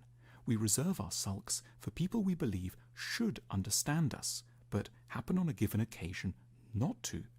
We could explain what's wrong to them, of course, but if we did so, it would mean that they had failed to understand us intuitively, and therefore that they were not worthy of love. A sulk is one of the odder gifts of love. Our incensed background belief that a good lover should just know explains why, on the evening when they unwittingly cause us offence at a party, we'll sit quietly in the car on the way home and will reply with a simple "nothing" when they inquire if anything is up. And when we get home, we'll disappear straight into the bathroom and bolt the door. And when they ask again, "Please, just tell me what's wrong," we'll remain silent with our arms folded, because we implicitly believe that a true lover, someone really worthy of our affection, would naturally be able to read our intentions through the bathroom panel, through our outer casing, and into the caverns of our burnt and pained souls. Sulking has its touching sides, evoking the enormous faith that we place in our partner's capacities to interpret us. But part of becoming an adult must surely be to believe that we cannot fairly continue to expect others to read our minds if we've not previously deigned to lay out their contents through the admittedly very cumbersome medium of words. Even the most intelligent, sensitive lover cannot be expected to continue to navigate around us without a lot of patiently articulated verbal indications of our desires and intentions. Those charming, early, lucky guesses about what our lovers feel should not fool us for too long. Even in very successful relationships, there's only a tiny amount that a lover should ever be expected to know about their beloved, without it having been explained in language. We shouldn't get furious when our lovers don't guess right. Rather than bolting our mouths and retreating into the comforting silence of a sulk, we should have the courage, always, to try and explain.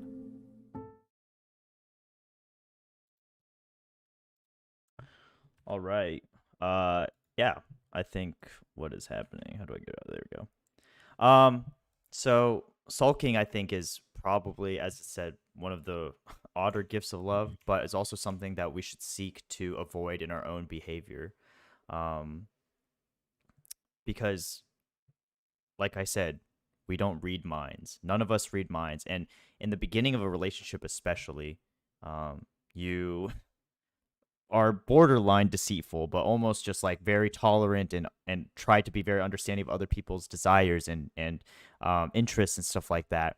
And it's not as much of a problem, but as time goes on and things like that start to dissolve and you're out of the honeymoon phase, things that cause potentially conflict and stuff like that will lead to this sulking behavior where you think that your significant other should know intuitively, implicitly, what you want them to know. And over time, as things, as this happens more and more, it's going to take a toll on a relationship. Always put your pride aside and communicate with your significant other. So yeah. One of the most exciting aspects. Is there any more to this? Is this the end? Okay.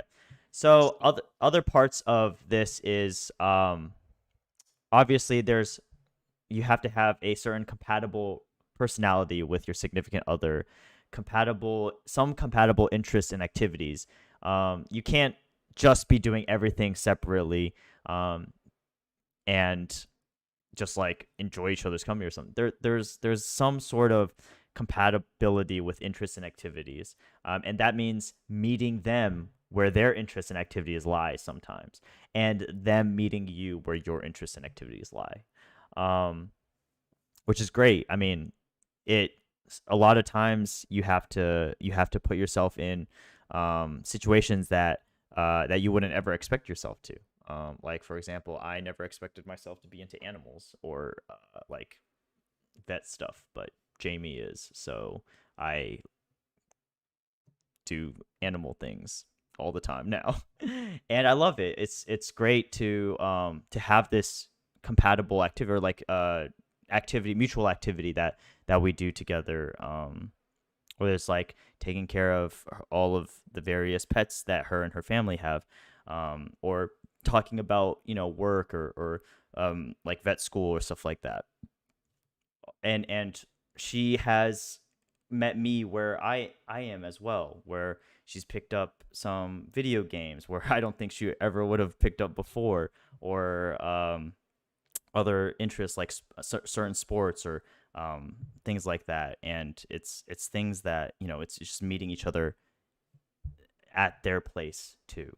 And then the last part of this is being comfortable spending time apart from each other.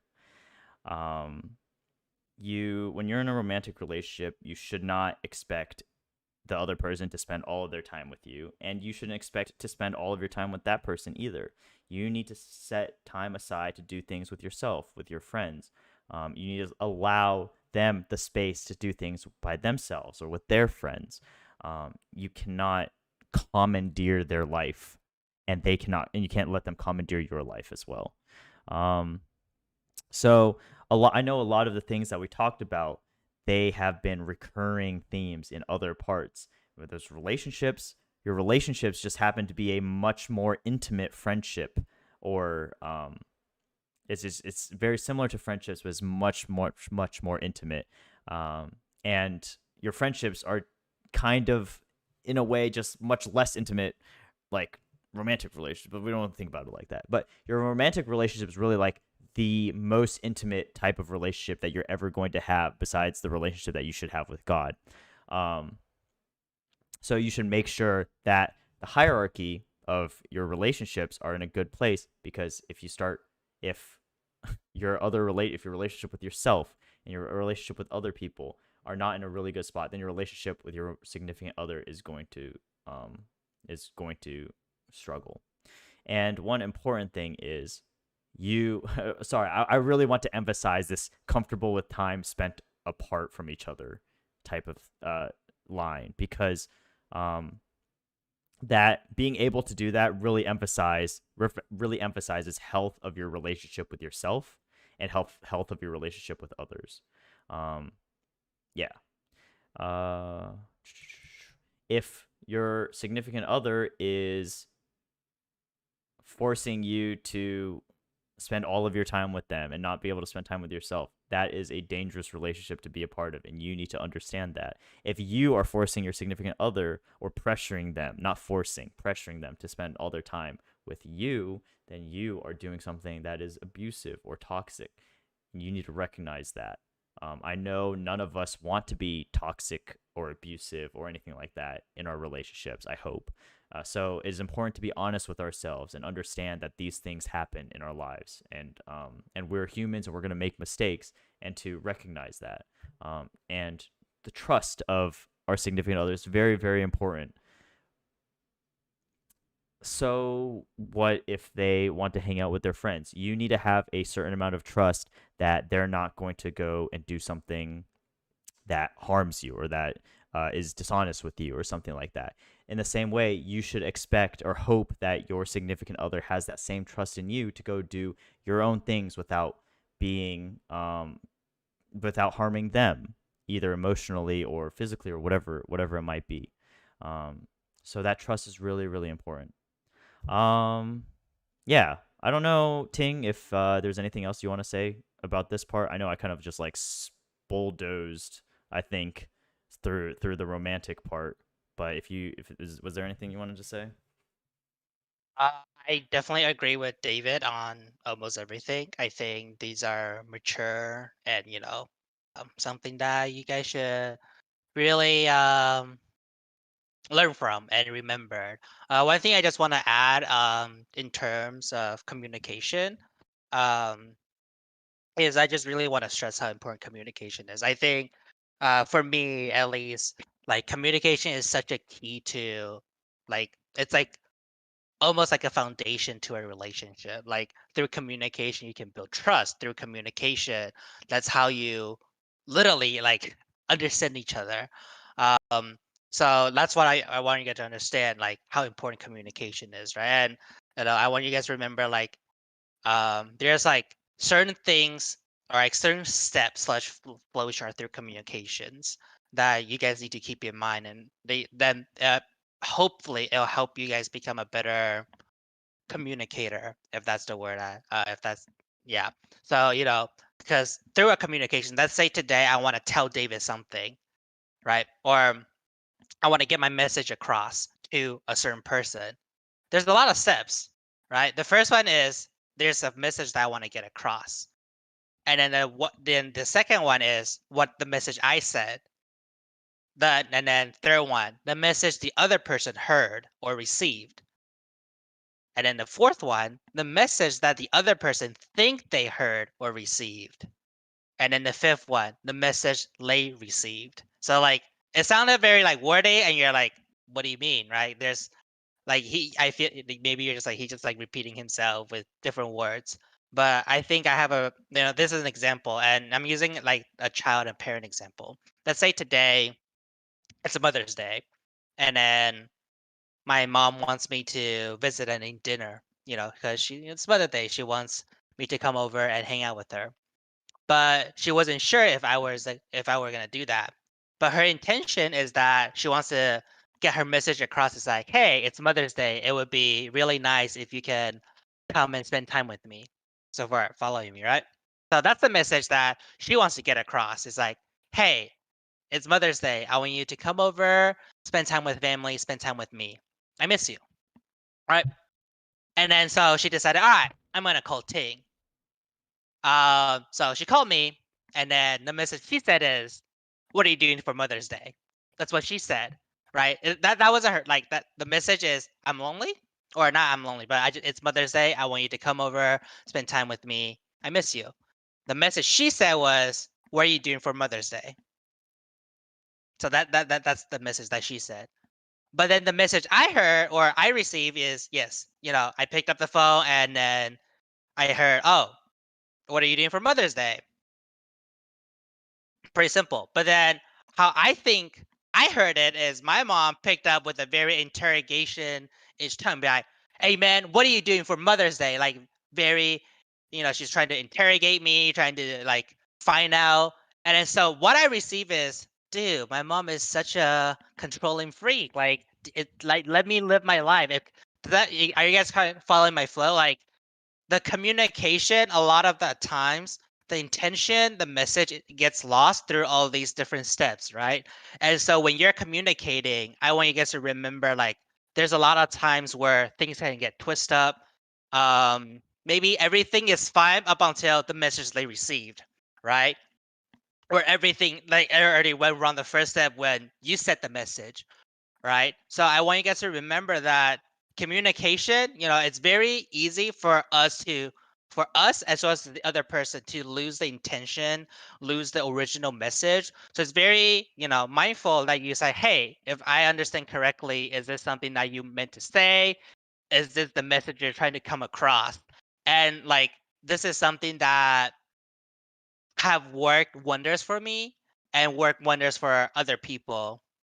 Where like it doesn't even have to be like a very serious fight, right? It could be a very serious fight, but even just like in a work situation, you're like your boss tell you something, and you're like, okay, so if I understand correctly, this is the step that you would like me to do. This is some of the thing that you want me to do, and then because by you retelling them, or once again after you finish telling them all that, rephrase your intention or the message you want to get across again, because then they're kind of like, oh, that's what you meant, sorry. Like for the first time I heard it, it was completely different. I think we all had similar experience in the past where like people just completely misunderstood us, but then after we said it again or like rephrase it, they're like, oh, okay, gotcha. And same thing that has happened to us, right? So keep this in mind.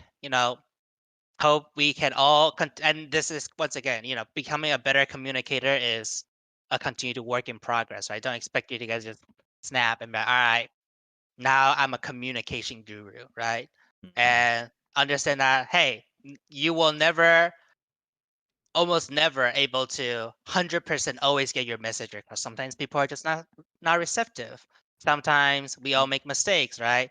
Sometimes you literally didn't understand or misinterpret it because of, the other person's second half of the message didn't come across, or they were breaking up because things like that, right?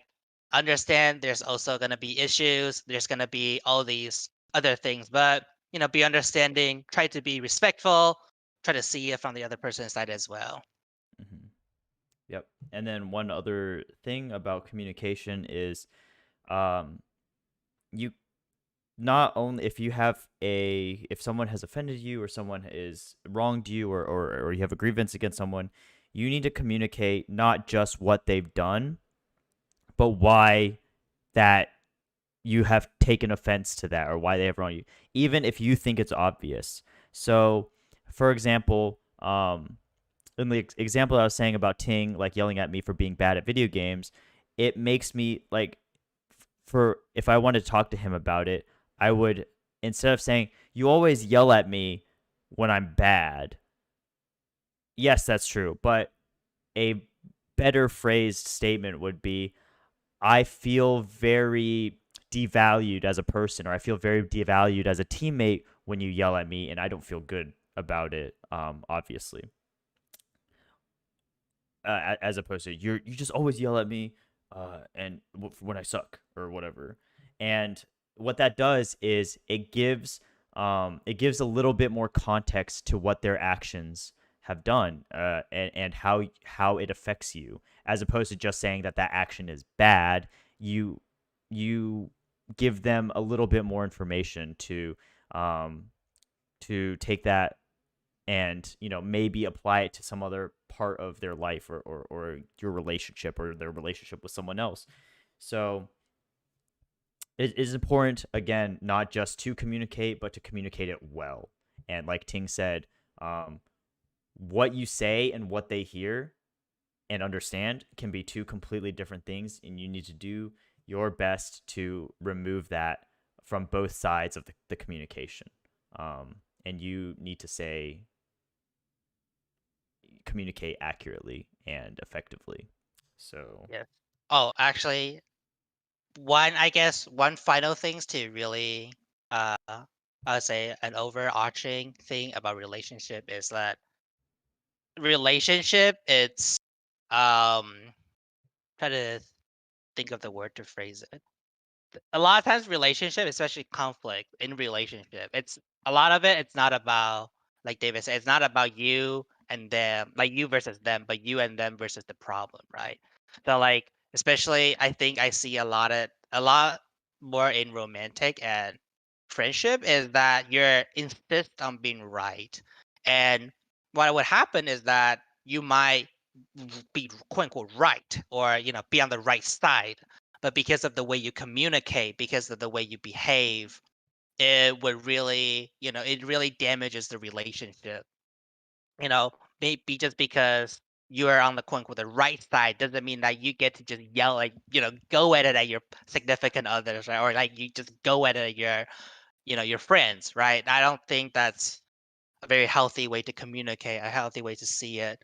In the end, like, it's a relationship. It's not a trial where you guys say, okay, I am wrong, you are right. It's not about being right, but make sure that you value the emotional and the relationship behind that, if that kind of makes sense. Because I have seen way too many times where like people are just like, I don't want to apologize because I'm right. But what if the way that you came across or you communicated is like very narcissistic, or like you were just being a real big jerk? There's faults to that as well. Not saying that you're wrong, but like that doesn't mean you're always correct and that you can behave a certain way because you have the right ground. And I suffer that as well because I'm also, I tend to try to see things from a logical perspective. And so if I'm on the logical correct side, it's hard for me to admit that, hey, I'm wrong and there's certain stuff I could have done better or improve.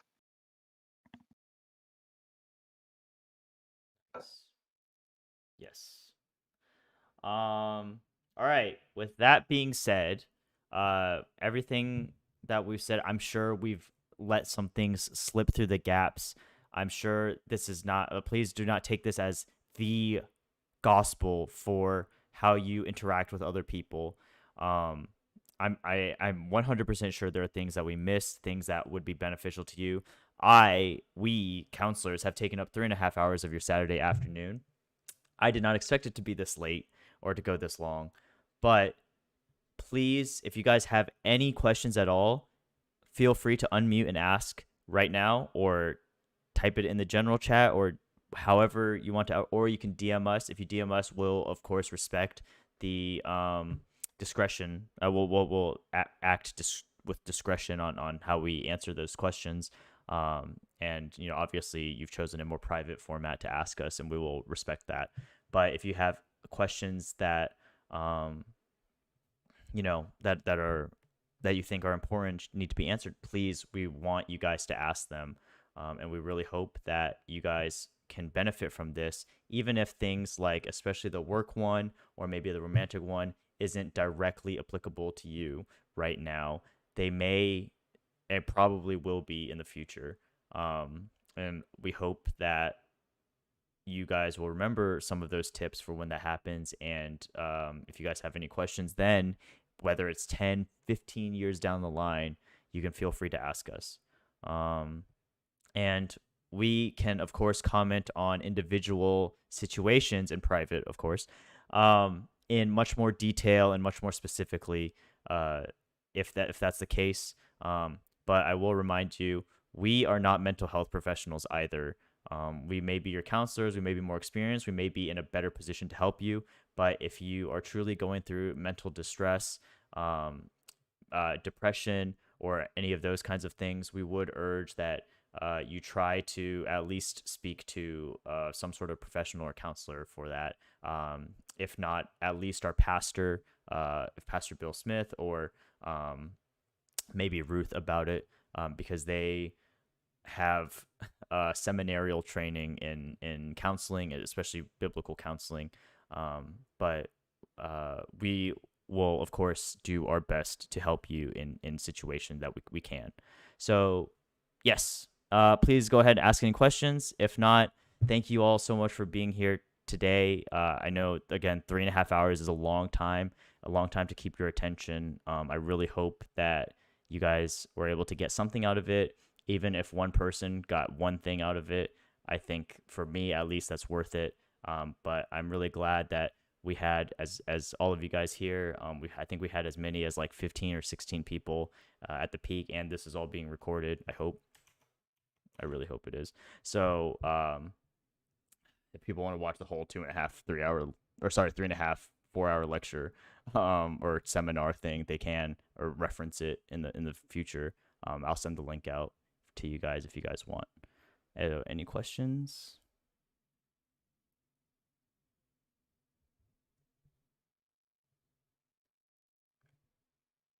Is anyone there? Maybe everyone just went to dinner. What's up, Nathan? Dude, thanks for being here today, man. I was eating dinner while watching. I figure. Yeah, that's okay.